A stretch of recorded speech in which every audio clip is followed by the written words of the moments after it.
Hello दोस्तों, welcome to zero I S. Zero I S में आपका स्वागत है दोस्तों। जैसा आपको पता है, यूपीएससी प्रीलिम्स 2026 या कोई भी एग्ज़ाम को निकालने के लिए 3 गोल्डन रूल सबसे इम्पोर्टेंट है, जिसमें से फर्स्ट है और सबसे इम्पोर्टेंट है, रीड द नोट्स। नोट्स किस चीज़ का? तो जो आपके पास स्टैंडर्ड बुक्स हैं, तो अगर आपने उसका नोट्स बनाया है खुद से, कॉपी करके नहीं कहीं से, या फिर ठीक है कॉपी भी किए हैं कोई नहीं, उसमें इम्प्रूवमेंट आपने किया है, तो उसको आप पढ़िए। वो आपका पढ़ा होना चाहिए, ठीक है। या फिर अगर कोई टीचर है या किसी चैनल से, जैसे एग्जांपल बात करते हैं जीरो आई एस चैनल से, जो नोट्स आपको दिया गया है कम्प्रिहेंसिव नोट्स सारे सब्जेक्ट को इंक्लूड करके, जिसका लिंक इस वीडियो के कमेंट सेक्शन में, उसको आपने पढ़ा है या नहीं पढ़ा है, ठीक है। तो नोट्स सबसे मैंडेटरी चीज़ है, आपको अच्छे से पढ़ना चाहिए उसको, ठीक है। और ऐसा नोट्स जो कम्प्रिहेंसिव हो, जैसे मैंने आपको प्रोवाइड किया है। पहला रूल सबसे इम्पोर्टेंट है, जो आपका फाउंडेशन बनाएगा।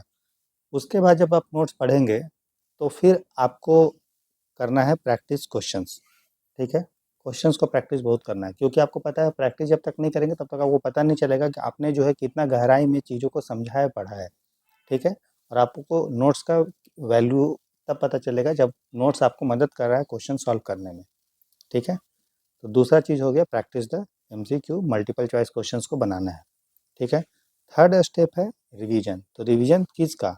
नोट्स का भी, और एमसीक्यू का जो सॉल्यूशन हम करवा रहे हैं, जो बता रहे हैं उसका भी, ठीक है। तो जब आप ये तीनों चीज़ को साथ करते हैं, ठीक है, अलग अलग नहीं, एकदम साथ साथ, तब आप देखेंगे कि आपकी तैयारी अच्छी हो जाएगी और कोई भी एग्ज़ाम आप निकाल सकते हैं। क्योंकि हमारा जो चैनल है वो यूपीएससी को डेडिकेटेड करते हुए, तो हम यहाँ पे उसकी बात करेंगे, ठीक है। तो अच्छे से आप नोट्स को पढ़िए।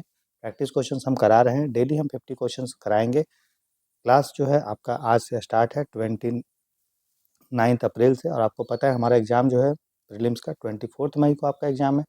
तो इन दोनों के बीच में लगभग आप समझ लीजिए 50 डेज के आसपास मोटा मोटा समय है, 50-55 डेज। तो हम लोग डेली प्रैक्टिस करेंगे 50 क्वेश्चंस, और कोशिश करेंगे कि लगभग 2000 से लेके 2000 से लेकर 2500 तक क्वेश्चंस को हम लोग करेंगे, और सारे सब्जेक्ट उसमें इंक्लूडेड होगा, ठीक है, करंट अफेयर भी, ठीक है। क्वेश्चन जो दिए जाएंगे वो इस तरह से सेट किए गए हैं ताकि आप जो है पूरा सिलेबस आपका अच्छे से रिवाइज हो जाए। लेकिन नोट्स को ज़रूर पढ़ना है दोस्तों, क्योंकि मैंने बताया कि तीनों चीज़ जब साथ में होगा, आपका नोट्स को पढ़ना है, एमसीक्यू प्रैक्टिस और रिवीजन, तभी आपका तैयारी अच्छा होगा। और जो अभी मान लीजिए बहुत साल से आप स्ट्रगल कर रहे हैं कि प्रीलिम्स नहीं निकल रहा है, तो आपका इस बार निकल जाएगा। बस ये 3 प्रोसेस को आप अच्छे से फॉलो कर लीजिए, ठीक है। और हम जो भी बता रहे हैं, हम इसलिए बता रहे हैं क्योंकि हमने 2 बार यूपीएससी का मेंस लिखा हुआ है, ठीक है। एक बार हमने यूपीपीसीएस का भी मेंस लिखा है, बिहार का भी लिखा हुआ है, ठीक है। और प्रेजेंट में मैं यूपीएससी के जो एग्ज़ाम लेता है ईपीएफओ का, उसमें सिलेक्टेड ऑफिसर में हूँ। तो सारा चीज़ आपको हमने क्लियर कट बता दिया, ठीक है। इसके अलावा हमने 25 में भी प्रीलिम्स लिखा था, ठीक है, और 23 में भी लिखा था, लेकिन 1-2 नंबर से सीसेट नहीं हुआ था, ठीक है। लेकिन उसमें भी जो आपका जीएस का कट ऑफ है वो बहुत ज़्यादा था, कट ऑफ से भी मेरा मार्क्स बहुत ज़्यादा था, ठीक है। तो इसलिए मैंने उसको यहाँ पे नहीं लिखा है, क्योंकि जो प्रीलिम्स सिलेक्शन होता है वो आपका प्रीलिम्स में जीएस प्लस सीसेट दोनों में आपको जो है वो पास करना होता है। जीएस में आपको कट ऑफ निकालना होता है, ठीक है, और सीसेट में आपको जो क्वालिफाइंग मार्क्स है 66.66 वो लाना होता है, ठीक है। तो हम लोग स्टार्ट करते हैं आज का क्लास। आप आशा करते हैं कि आप मेरी बातों को सीरियसली लेंगे, ठीक है, इसलिए मैंने आपको ये चीज़ दिखाया, और उसको फॉलो करेंगे, ठीक है। नोट्स का लिंक इस वीडियो के कमेंट सेक्शन में मिल जाएगा, ठीक है। और बाकी ये जो पीडीएफ है वो भी आपको टेलीग्राम चैनल पर मिल जाएगा, जिसका लिंक इस वीडियो के कमेंट सेक्शन में। स्टार्ट करते हैं दोस्तों आज का क्लास। फर्स्ट क्वेश्चन लेते हैं। क्वेश्चन हिंदी इंग्लिश दोनों में है, क्लासेस भी बाइलिंगुअल होगी।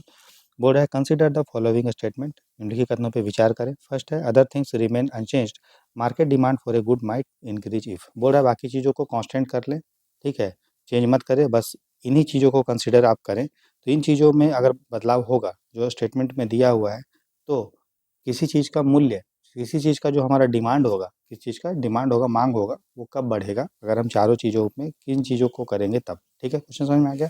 तो फर्स्ट है price of it substitute increases. दोस्तों सब्सटीट्यूट गुड्स वो गुड्स होता है, ठीक है, जो अगर एक चीज़ का प्राइस बढ़ेगा तो आप दूसरे चीज़ की तरफ स्विच करेंगे, ठीक है। जैसे मान लीजिए चाय और कॉफ़ी है, टी और कॉफ़ी, तो अगर टी का प्राइस बढ़ेगा तो जो लोग टी पी रहे हैं वो कोशिश करेंगे कि हम कॉफ़ी पीने का, तो कॉफ़ी का डिमांड क्या होगा, बढ़ेगा, चाय का डिमांड घट जाएगा, ठीक है।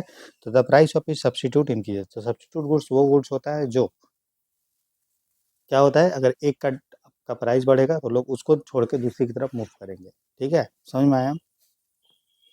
जैसे मान लीजिए, एग्जाम्पल दे रहा हूँ, जैसे मान लीजिए कोई रोटी, किसी को रोटी भी पसंद है, ठीक है, और किसी को पराठा भी पसंद है, तो रोटी तो नॉर्मल हो गया। या मान लीजिए ऐसा समझ लीजिए कि चावल और रोटी है, दोनों लोग खाते हैं, ठीक है, और दोनों मान लीजिए किसी को पसंद है, तो रोटी का अगर हमारा प्राइस बढ़ेगा, ठीक है, तो लोग रोटी छोड़ के चावल की तरफ मूव करेंगे, तो चावल का डिमांड हमारा बढ़ जाएगा, ठीक है, तो सही है ये। दूसरा बोल रहा है price of is complement increase, complement goods दोस्तों वो गुड्स होता है जिसको साथ में कंज्यूम किया जाता है, जैसे हमारा चाय और चीनी है, ठीक है, तो बिना चाय चीनी का तो चाय नहीं बनता है, ठीक है। डायबिटीज वाले को छोड़ दिए, क्योंकि बाकी चीज़ों को कंसिडर नहीं करना है, शुरू में ही लिखा है, बस जो स्टेटमेंट दिया उसी को आप कंसिडर करें, बाकी चीज़ को अनचेंज रखें, चेंज मतलब उसको कंसिडर मत करिए। तो the price of is complement increase, complement का अगर प्राइस हमारा बढ़ता है, ठीक है, जाहिर सा बात है कि जो चीज़ उससे बन रहा है उसको भी लोग, उसका भी प्राइस बढ़ेगा, है ना। जैसे चाय और चीनी है, चाय का अगर चीनी का अगर प्राइस बढ़ गया, तो चीनी चाय में यूज हो रहा है, तो चाय का भी प्राइस हमारा बढ़ेगा, तो लोग जो है चाय भी कम खरीदेंगे, ठीक है, समझ में आया। तो सप्ली कम्प्लीमेंट गुड्स, पूरा गुड्स में एक का अगर बढ़ता है प्राइस तो दूसरे का भी प्राइस बढ़ेगा, दोनों का डिमांड हमारा घट जाएगा, ठीक है, तो इसलिए ये वाला हमारा गलत है, क्योंकि पूछा है कि डिमांड किसका बढ़ेगा। फिर बोल रहा है the goods is inferior goods and the income of the consumer increase, goods अगर इन्फीरियर गुड्स हो, वस्तु ही ना हो। इन्फीरियर गुड्स दोस्तों वो गुड्स होता है, जैसे कि मान लीजिए ज्वार है, बाजरा है, रागी है, तो जब लोगों का इनकम कम था तो लोग इसको खाते थे क्योंकि पैसा नहीं था। अगर लोगों का इनकम बढ़ेगा तो इन्फीरियर गुड्स जो ये सब होते हैं तो लोग उसको नहीं खाएंगे, बढ़िया मल्टीग्रेन टाइप का कुछ खाएंगे, अच्छा चीज़, समझ में आया। जैसे कि समझिए जब हम लोग छोटे थे, हम लोग के पास पैसा नहीं होता था, ठीक है, तो हम लोग मिक्सचर जो खरीदते थे वो 1 रुपये 2 रुपये वाला खरीदते थे, जो बिना ब्रांड का होता था, या फिर स्मॉल स्केल इंडस्ट्री पे बनता था, एमएसएमई बनाती थी। लेकिन लोगों के पास पैसा अधिक होगा तो आप हल्दीराम का खाएंगे, ठीक है। तो इन्फीरियर गुड्स जो हो था, जिसका ब्रांडिंग उतना नहीं होता है, जो लो क्वालिटी का होता है, ठीक है ना, तो उसका प्राइस अगर इनकम बढ़ता है तो उसका डिमांड जो है वो घट जाएगा, उसको बोलते हैं इन्फीरियर गुड्स, ठीक है। इसलिए ये वाला हमारा भी गलत होगा। फिर बोल रहा है इट्स प्राइस फॉल्स, कोई भी चीज़ का अगर मूल्य बढ़ता है, घटता है, ठीक है, जनरल गुड्स का, ठीक है, तो उसका डिमांड जो है बढ़ेगा। जैसे कि मान लीजिए आपको साइकिल लेना है, तो साइकिल अगर 2000 रुपीज़ का है, तो आप सोचेंगे कि चलो अभी ले या मत ले। मान लीजिए कल को साइकिल का प्राइस जो है घट के 1800 हो गया, 1800 हो गया, तो आप जो है वो खरीद लेंगे। तो प्राइस जो है वो घटने पे आप जनरली गुड्स जो होते हैं, जिसको हम लोग नॉर्मल गुड्स बोलते हैं, तो उसका डिमांड जो है वो बढ़ेगा, ठीक है, तो ये वाला भी सही है। तो कौन सा स्टेटमेंट सही है बताइए, दूसरा तीसरा गलत है, तो आंसर हो जाएगा 1 और 4, ठीक है। आपको ज़रूर ये गोलाकार लेना है कि आपको क्या पूछ रहा है, सही पूछ रहा है या गलत पूछ रहा है, नहीं तो आप बनाएंगे सही, लेकिन जब इसके अनुसार अगर नॉट करेक्ट कुछ देख लेंगे तो 3 और 4, 2 और 3 हो जाएगा, लेकिन अगर करेक्ट देखेंगे तो 1 और 4 होगा, ठीक है, समझ में आ गया। क्वेश्चन सेकंड की तरफ मूव करते हैं। बोल रहा है इन an economy an increase in the incremental capital output ratio ICOR primarily indicates. देखो ICOR क्या होता है, नाम से समझिए, इंक्रीमेंटल कैपिटल आउटपुट रेशियो, तो ये कैपिटल और आउटपुट का रेशियो है, तो कैपिटल में चेंज हो रहा है और आउटपुट में चेंज हो रहा है, तो उसका ये रेशियो को हम लोग बोलते हैं इंक्रीमेंटल कैपिटल आउटपुट रेशियो, ठीक है। अब देखिए, जाहिर सी बात है कि कोई भी चीज़ का अगर आउटपुट अधिक होगा, इसका मतलब आप समझिए कि वो इकोनॉमी अच्छा है, ठीक है। और कैपिटल मतलब क्या होता है कि कितना जो है आप उसमें इन्वेस्टमेंट कर रहे हैं, कैपिटल को इस तरह समझिए एक तरह का निवेश है कैपिटल, ठीक है। जो आप मशीन में कर रहे हैं, जो प्लांट बना रहे हैं, है ना, जो नया नया इंडस्ट्री लगा रहे हैं, तो वो सब आपके लिए क्या है, इन्वेस्टमेंट है, कैपिटल है। तो जाहिर सा बात है, अगर कम कैपिटल में कम इन्वेस्टमेंट में अगर आप ज़्यादा आउटपुट देंगे तो वो इकोनॉमी अच्छा है, ठीक है। तो कोई भी इकोनॉमी को होने के लिए आपका जो है कैपिटल कम होना चाहिए और आउटपुट ज़्यादा होना चाहिए। तो अगर देखिए ICOR क्या होगा, ICOR जितना कम होगा, क्योंकि देखिए जितना हमारा आउटपुट हम अधिक रखेंगे उतना हमारा ICOR क्या होगा, हमारा बढ़ेगा। आप एग्जांपल से देख लीजिए, जैसे मान लीजिए कैपिटल में चेंज 1 लेते हैं और आउटपुट में 5, तो हमारा ICOR कितना हुआ, 0.2। कैपिटल में आप मान लीजिए चेंज लिए 2, लेकिन आउटपुट हमारा जो है वो आप चेंज हुआ 20 से, ठीक है, 2/20, तो ये कितना हो गया, 1/10, तो कितना हो गया हमारा 0.1। तो आपने क्या देखा कि जब हमारा आउटपुट बढ़ा और हमारा कैपिटल, या आप इसको ऐसे करें, ठीक है, कैपिटल को आप कम करिए, ठीक है। कैपिटल को आप कम करिए, जैसे 1 से आप कर दीजिए 0.5, ठीक है। और आउटपुट को बढ़ा दीजिए, आपका आउटपुट को कर दीजिए 5 से 10, ठीक है। तो ये कितना हो गया, 5/20, मतलब कितना हो गया 0.05। तो आप क्या देख रहे हैं कि कि जैसे ही कैपिटल बढ़ा घटा, 1 से 0.5 हुआ, ठीक है, और हमारा आउटपुट जो है बढ़ा, 5 से 10 हुआ, तो हमारा देखिए ICOR जो था पहले हमारा 0.2 आ रहा था, वो अब कितना आ गया, 0.05 घटा। इसका मतलब किसी भी इकोनॉमी को बढ़िया होने के लिए ICOR का कम होना अच्छा है। अगर किसी भी इकोनॉमी में मान लो दो देश हम लोग कंपेयर करते हैं, एक है चाइना और एक है इंडिया, अगर इंडिया का ICOR अधिक है और चाइना का कम है, तो हम बोलेंगे चाइना की जो इकोनॉमी है वो ज़्यादा अच्छी है, ज़्यादा एफिशिएंट है, ज़्यादा वो दक्ष है। ठीक है, समझ में आया? तो ICOR का जितना कम होगा उतना हमारे लिए बढ़िया होता है। ठीक है, लेकिन इंडिया का ICOR जो है वो थोड़ा अधिक है एज़ कम्पेयर टू बाकी के देश जो डेवलप्ड है, क्योंकि डेवलप में आपको पता है कि वो लोग रिसोर्स का वेस्ट कम करते हैं, कम इन्वेस्टमेंट में ज़्यादा आउटपुट वो लोग देते हैं। तो फर्स्ट बोल रहा है the economy is becoming more efficient in its investment utilisation. तो ICOR बोल रहा है बढ़ने से आपका जो है हमारा इकोनॉमी ज़्यादा अच्छा होता है। तो हमने देखा ICOR क्या होता है चाहिए दोस्तों, घटना चाहिए ना कि बढ़ना चाहिए। ठीक है, तो अगर ICOR हमारा क्या हो रहा है, बढ़ रहा है, तो वो जो है इकोनॉमी इनएफिशिएंसी की तरफ मूव कर रहा है, एफिशिएंसी की तरफ नहीं, पहला इसलिए गलत हो गया। दूसरा बोल रहा है इंक्रीज अगर होता है ICOR तो उससे प्रोडक्टिविटी बढ़ता है। कैपिटल का प्रोडक्टिविटी मतलब क्या, आउटपुट, तो गलत है, आउटपुट घटता है ना। ICOR बढ़ने से ICOR घटेगा तो आउटपुट बढ़ेगा, तो ये भी गलत हो गया। फिर बोल रहा है इकोनॉमी जो operating at its maximum sustainable productive capacity. ठीक है, बोल रहा है अगर ICOR बढ़ेगा तो इकोनॉमी जो है अच्छा प्रोडक्शन पे काम कर रहा है, प्रोडक्टिविटी पे, तो ये भी गलत हो गया। ICOR का बढ़ना मतलब खराब चीज़। तो फिर बोल रहा है decline in the efficiency of capital utilisation with in the economy, पूंजी उपयोग की दक्षता में गिरावट आ रही है, यही है बता रहा है ICOR का बढ़ने से। ठीक है, क्लियर। नेक्स्ट देखते हैं, क्वेश्चन नंबर है हमारा 3। बोल रहा है Palma ratio in an economy is primarily use to measure which among the following. जो पाल्मा रेशियो होता है वो क्या मेजर करने के लिए बनाया जाता है, ये भी हमने नोट्स में आपको बताया है। तो आपने गिनी कोफिशिएंट का नाम सुना होगा, ठीक है, तो उसी तरह से पाल्मा रेशियो होता है जो ये बताता है कितने लोगों के पास कितना इनकम है। मतलब इनइक्वलिटी को नापने के लिए, खासकर आय असमानता को नापने के लिए हमारा यूज किया जाता है पाल्मा रेशियो। ठीक है, इनकम इनइक्वलिटी को।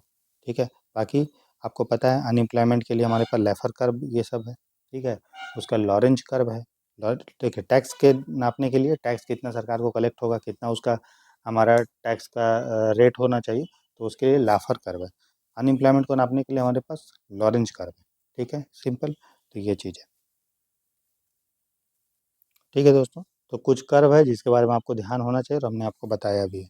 पहला है हमारा लेफर कर्व। लेफर कर्व जो है वो बताता है आपका अ, जो हमारा टैक्स का रेट है और टैक्स का एक्सपेंडिचर, टैक्स रेवेन्यू सरकार को मिल रहा है उनके बीच में। ठीक है, उसी तरह से अनएम्प्लॉयमेंट और इन्फ्लेशन के बीच में है, जो ये बोलता है कि अगर महंगाई बढ़ता है तो अनएम्प्लॉयमेंट घटता है। ठीक है, उसके लिए हमारे पास जो कर्व है उसका नाम है फिलिप्स कर्व। ठीक है, और इनकम इनक्वलिटी को नापने के लिए हमारे पास लॉरेंज कर्व है।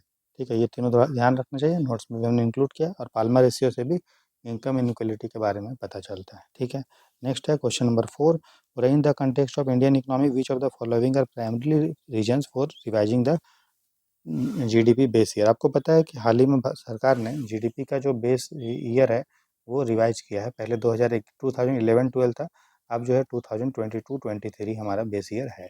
तो क्या कारण है कि सरकार ने बेस ईयर को चेंज किया है। और जो हमारा IIP है, इंडेक्स ऑफ इंडस्ट्रियल प्रोडक्शन, ठीक है, जो औद्योगिक जो उत्पाद होता है उसका भी इंडेक्स है, उसका भी बेस ईयर सरकार ने जो है वो चेंज किया है। CPI का भी सरकार जो है बेस ईयर चेंज किया है, वो है 2024। ठीक है, तो क्यों चेंज करती है, सिंपल। तो चेंज कोई भी अपडेट सॉफ्टवेयर भी देखिए, कभी अपडेट तब होता है जब आपको नीड होता है कि हाँ भाई हमको चेंज करना चाहिए क्योंकि वो हो गया है क्या, पुराना हो गया है। ठीक है, और इसको चेंज करता है कौन है, जो मॉस्पी है, ministry of statistics and programme implementation, वो इसको जो है वो करती है। ठीक है, पहला है हमारा क्यों चेंज कर रही है सरकार। ठीक है, बराबर incorporate the structural change in the economy. Economy में जो स्ट्रक्चरल चेंज मतलब समझ लीजिए जो संरचनात्मक चेंज हो रहा है। जैसे कि मान लीजिए पहले इकोनॉमी में ज़्यादा हम लोग जो है एग्रीकल्चर गुड्स होता था। ठीक है, अब धीरे धीरे आप देखिए कि मैन्युफैक्चरिंग की तरफ मूव तो कर ही रहे हैं, साथ ही साथ नया नया चीज़ आ रहा है, जैसे आर्टिफिशियल इंटेलिजेंस आ रहा है। ठीक है ना, राइट, मेक इन इंडिया का बात हो रहा है। ठीक है। तो पहले 2011-12 जब था तो उतना ये सब बात नहीं होता था, लेकिन स्ट्रक्चर इकोनॉमी का चेंज, संरचना चेंज हो रहा है। जिस चीज़ से इकोनॉमी का जीडीपी कैलकुलेट हो रहा था, अब उसमें रेशियो जो है वो चेंज हो रहा है, जिन चीज़ों का उसमें कंट्रीब्यूशन था, तो उसको स्ट्रक्चरल चेंज इकोनॉमी में हम लोग बोलते हैं। तो ठीक है, तो वो चेंज हो रहा है, डिजिटल सर्विस आ रहा है, ई प्लेटफॉर्म्स आ रहे हैं, तो उसके कारण ठीक है। प्लस बात हो रही है गिग वर्कर स्लो होगा, तो प्लेटफॉर्म वर्कर लो होगा, तो ये स्ट्रक्चर चेंज होने के कारण भी हमारा जीडीपी में का जो बेस ईयर है, आधार वर्ष है, उसमें चेंज हो रहा है। फर्स्ट है inflate the GDP value for better physical consolidation. तो जो बेटर फिजिकल कॉन्सोलिडेशन है, कॉन्सोलिडेशन मतलब समझ लीजिए कि फिजिकल का डेटा, जो टैक्स का कितना रेवेन्यू है, टैक्स कितना कलेक्शन है, उसको कैप्चर करने के लिए और उसको इन्फ्लेट करने के लिए, मूल्य बढ़ाने के लिए, मूल्य बढ़ाने के लिए नहीं होता है। ठीक है, जीडीपी का इसलिए बेस ईयर चेंज नहीं किया जाता है कि हम उसका जो है मूल्य बढ़ा देंगे और ज़्यादा जीडीपी दिखेगा, वो नहीं, ये गलत हो जाएगा। यहाँ पे फिजिकल कंसोलिडेशन ठीक है, लेकिन उसको इन्फ्लेट करना, जीडीपी को बढ़ा देना, वो नहीं है। जीडीपी घट भी सकता है, ठीक है, ऐसा तो नहीं है। तो एग्जैक्ट हमको जीडीपी का डेटा मिले, ना कि बढ़ा हुआ मिले, उसके लिए बेस बेस ईयर में आपको पता है, बेस ईयर में वैसे भी देखिए, आप इन्फ्लेशन को इग्नोर करते हैं। बेस ईयर का क्या मतलब होता है, जिसमें इन्फ्लेशन जनरली हम कांस्टेंट रखते हैं, उसके रिस्पेक्ट में हम निकालते हैं कि करंट ईयर का कितना इन्फ्लेशन है।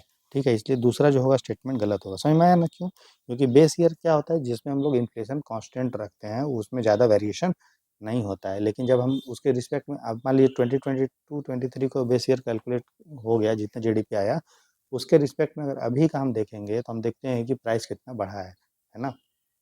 और क्वांटिटी को कांस्टेंट रखते हैं, जो बेस ईयर में था, तो उससे हमको मिल जाता है जीडीपी डिफ्लेटर। इसके बारे में भी हमने नोट्स में अच्छे से बताया है। ठीक है, फिर aligning with the international best practices in methodology recommended by bodies like the United nation statistical commission. चूँकि इंडिया बहुत सारे इंटरनेशनल इंस्टीट्यूशंस का मेंबर है, ठीक है, तो वो जो बेस्ट प्रैक्टिस करते हैं, वो भी अगर बेस ईयर चेंज करेंगे, तो इंडिया भी बेस ईयर चेंज करता है, ताकि डेटा जो है वो अच्छा मिले। क्योंकि आपको पता है इंडिया जो है वो ओपन इकोनॉमी है, जहाँ पे इम्पोर्ट और एक्सपोर्ट जो है वो अलाउ है ना? अगर क्लोज़्ड इकोनॉमी होता तो बाहर के देशों से हमें कोई मतलब नहीं होता, लेकिन चूँकि ओपन इकोनॉमी है, तो इम्पोर्ट एक्सपोर्ट अलाउ है, और हम इंडिया बहुत सारे इंटरनेशनल इंस्टीट्यूशंस का मेंबर है, तो इसलिए इंडिया भी अपना जो है वो चेंज करते रहता है as per the international norms. ठीक है, तो ये हमारा सही है। तीसरा बोल रहा है reflect new spending habit of consumer. आपको पता है जीडीपी जो है वो निकालने का अलग अलग तरीका है, ठीक है, जिसमें कंजम्पशन मेथड है, ठीक है, प्रोडक्ट वैल्यू मेथड है, ठीक है ना? राइट, ठीक है, और एक है income method, expenditure consumption method और प्रोडक्ट वैल्यू मेथड। ठीक है, तो हैबिट अगर चेंज हो रहा है कंज्यूमर का, तो उसमें जीडीपी एक तरह से हम निकालते हैं कंजम्पशन मेथड से, तो हमको डेटा जो है वो सही मिले। पहले के लोग, जो आप ध्यान रखिए कि अगर 2011-12 में आप देखेंगे, तो ई कॉमर्स लोग उतना कंज्यूम नहीं करते थे, है ना? जोमेटो स्विगी बहुत कम होगा, लेकिन अभी चेंज हो रहा है। तो हमको जो रियल में जो पता करना है कि कितना हमारा जीडीपी है, जो रियल डेटा दे, तो अभी अगर हम 2011-12 का 2011-12 का बेस ईयर रख के अब अगर अभी कैलकुलेट करेंगे, तो पूरा एग्जैक्ट डेटा हमको नहीं मिलेगा। इसीलिए कंजम्पशन हैबिट जो लोगों का चेंज हो रहा है, स्पेंडिंग हैबिट, ठीक है, सेविंग हैबिट, तो उसको भी ये करने के लिए है, तो ये भी सही है। ठीक है, तो दूसरा गलत है, बाकी सही है, तो आंसर हो जाएगा 1, 3 एंड 4। स्टेटमेंट नंबर हमारा ए हमारा सही है। ठीक है, आगे देखते हैं दोस्तों। क्वेश्चन नंबर 5 है, बोल रहा है इन economics the Law of supply states that when all other determinant of supply remain constant the. बोल रहा है सप्लाई तरफ आप जानते हैं, आपूर्ति का नियम, आपूर्ति का नियम क्या बोलता है? आपूर्ति का नियम दोस्तों दो चीज़ों के बीच में रिलेशन को बताता है। एक है कितना क्वांटिटी आप सप्लाई करना चाह रहा है, ठीक है, फैक्ट्री का मतलब जो उत्पादक कर रहा है प्रोड्यूसर, ठीक है, और उसका प्राइस। जाहिर सा बात है, अगर मान लीजिए अगर कोई चीज़ आप बना रहे हैं, मान लीजिए आप शू बना रहे हैं, ठीक है, शूज़ का अगर प्राइस अगर बढ़ेगा, तो आप सोचेंगे कि ज़्यादा से ज़्यादा शूज़ मार्केट में बेचो, क्योंकि हमको होगा प्रॉफिट। ठीक है, वहीं अगर शूज़ का प्राइस अगर मार्केट में कम है, तो आप सोचेंगे कि यार प्रोडक्शन तो हमको कम करना पड़ेगा, मतलब हमको ज़्यादा नहीं सामान बेचेंगे, क्योंकि उसका प्राइस जो है वो हमारा क्या हो गया, घट गया, तो क्वांटिटी सप्लाई जो करेगा वो कम होगा। सिंपल बात है। ठीक है, अगर आप कोई प्रोड्यूसर हैं, कोई चीज़ को उत्पादन कर रहे हैं, तो आप चाहेंगे कि उसका प्राइस बढ़े, तभी आप ज़्यादा से ज़्यादा सामान बेचेंगे, आपको खर्चा भी तो निकालना है और प्रॉफिट होगा, आपका बढ़ेगा। ठीक है, वहीं अगर उसका प्राइस बढ़ेगा, तो आप क्वांटिटी कम सप्लाई करना चाहेंगे, मार्केट प्राइस घटेगा, तो आप चाहेंगे क्वांटिटी हमारा कम सप्लाई हो, क्योंकि आपको प्रॉफिट नहीं हो रहा है। ठीक है, क्लियर? तो सिंपल बात है, तो यही बताता है ये, the quantity supplied of A commodity increase when the price of इस कमोडिटी इंक्रीज। तो प्राइस अगर बढ़ेगा, ठीक है, तो क्वांटिटी सप्लाई जो है वो ज़्यादा होगा।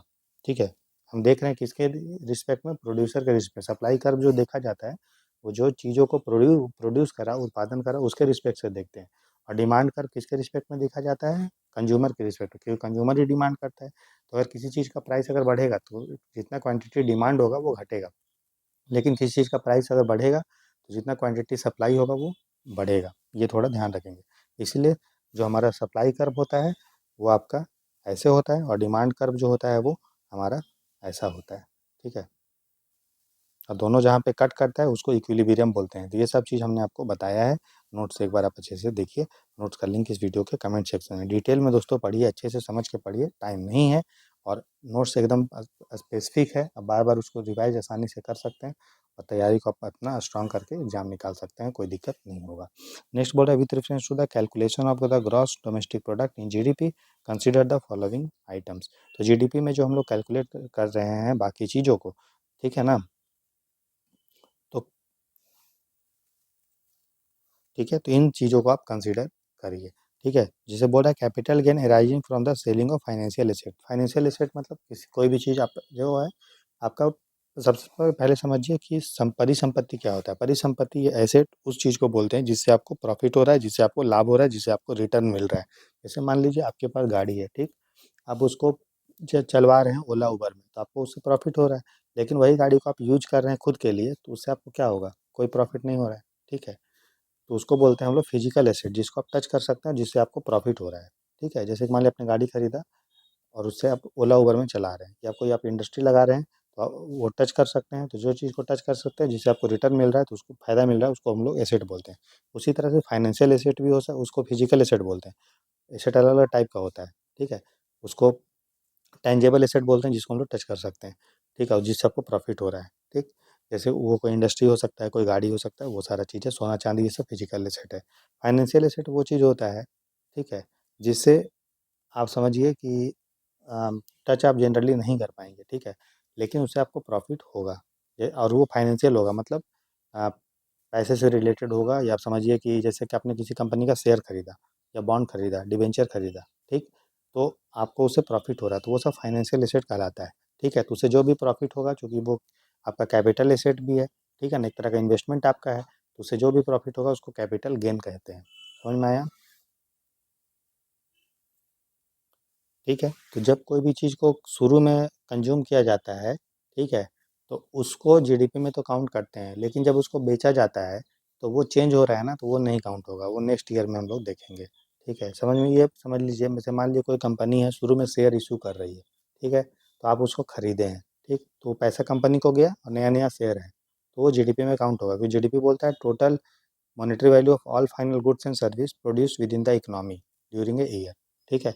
लेकिन मान लीजिए आपने किसी कंपनी का शेयर खरीद लिया, ठीक है, और फिर अब उसका ट्रेडिंग हो रहा है शेयर मार्केट में। आपको पता है शेयर मार्केट जो होता है वो सेकेंडरी मार्केट है, और सेकेंडरी मार्केट में जो ऑलरेडी शेयर इशू हो जाता है उसका ट्रेडिंग होता है। जैसे मान लीजिए मेरे पास टाटा का शेयर है, और हम आपको शेयर मार्केट से आप उस शेयर को खरीद रहे हैं, तो टाटा का डायरेक्ट आप शेयर नहीं खरीद रहे हैं, मतलब टाटा से नहीं खरीद रहे हैं, ठीक है, खरीद तो रहे हैं टाटा का ही शेयर, लेकिन टाटा से नहीं खरीद रहे हैं, वो किसी दूसरे से खरीद रहे हैं, ठीक है। तो ऑलरेडी शेयर टाटा ने इशू कर लिया और उसका पैसा उसको मिल चुका है।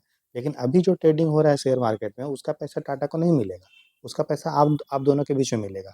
टाटा तो एक बार ऑलरेडी बेच चुका है, ठीक है। तो जो चीज़ ऑलरेडी एक चीज बार हो गया है, ठीक है, उसका जब खरीद बिक्री होता है तो रीसेल होता है, सेलिंग होता है, ठीक है, तो उसका जो है आपका जीडीपी में वो काउंट नहीं होता है। कोई नया नया चीज़ होता है तो उसका होगा। जैसे सेकेंड हैंड गुड्स है, तो वो भी तो एक बार बिक चुका है ना। जैसे मेरे पास गाड़ी है मान लीजिए, उसको मैंने बेच दिया, तो एक बार जब हमने शुरू में खरीदा था तो उसका तो जीडीपी में काउंट हो चुका था, लेकिन अगर हम बेच रहे हैं तो वो जीडीपी में काउंट नहीं होगा, ठीक है। पुराना चीज़, सेकेंड हैंड चीज़ जो है वो काउंट नहीं होता है, ठीक है ना, क्योंकि वो जो सब शुरू में जो था उसका हो चुका था। उसी तरह से लेकिन उसमें जो कमीशन वमीशन है, ठीक है, उसमें जो कमीशन मिल रहा है, तो कमीशन जो है वो हमारा करंट का पार्ट है, ठीक है, जिसको दलाली अगर मिल रहा होगा, ब्रोकरेज मिल रहा होगा सामान के बेचने से, ठीक है, तो वो तो नया चीज़ है, तो वो काउंट हमारा हो जाएगा। लेकिन सेकंड हैंड गुड्स का जो बिक्री में जो पैसा मिलता है सेल पे, ठीक है, उसको नहीं काउंट करेंगे, ठीक है, क्योंकि फिर उसे दोबारा काउंट हो जाएगा, क्योंकि ऑलरेडी शुरू में हुआ था, फिर से हो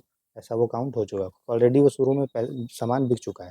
तो वो कोई भी एसेट हो, चाहे फिजिकल हो फाइनेंशियल हो, अगर उसका बेचने से जो प्रॉफिट हो रहा है वो जीडीपी में काउंट हम लोग नहीं करेंगे, लेकिन उसमें जो कमीशन मिलता है, ठीक है, कमीशन, ठीक है, जो एजेंट को, वो उसका इनकम का पार्ट है, तो वो जीडीपी में काउंट हो जाएगा, लेकिन उसके सेल करने से जो टोटल पैसा मिल रहा है वो जीडीपी में काउंट नहीं होगा। हम बात कर रहे हैं सेकेंड हैंड गुड्स का, ठीक है, तो ये भी सेकेंड हैंड गुड्स है, एक तरह का है ना कि फाइनेंशियल एसेट के कैपिटल गेन मतलब जो प्रॉफिट हो रहा है, तो वो तो नहीं हो, ये गलत हो गया।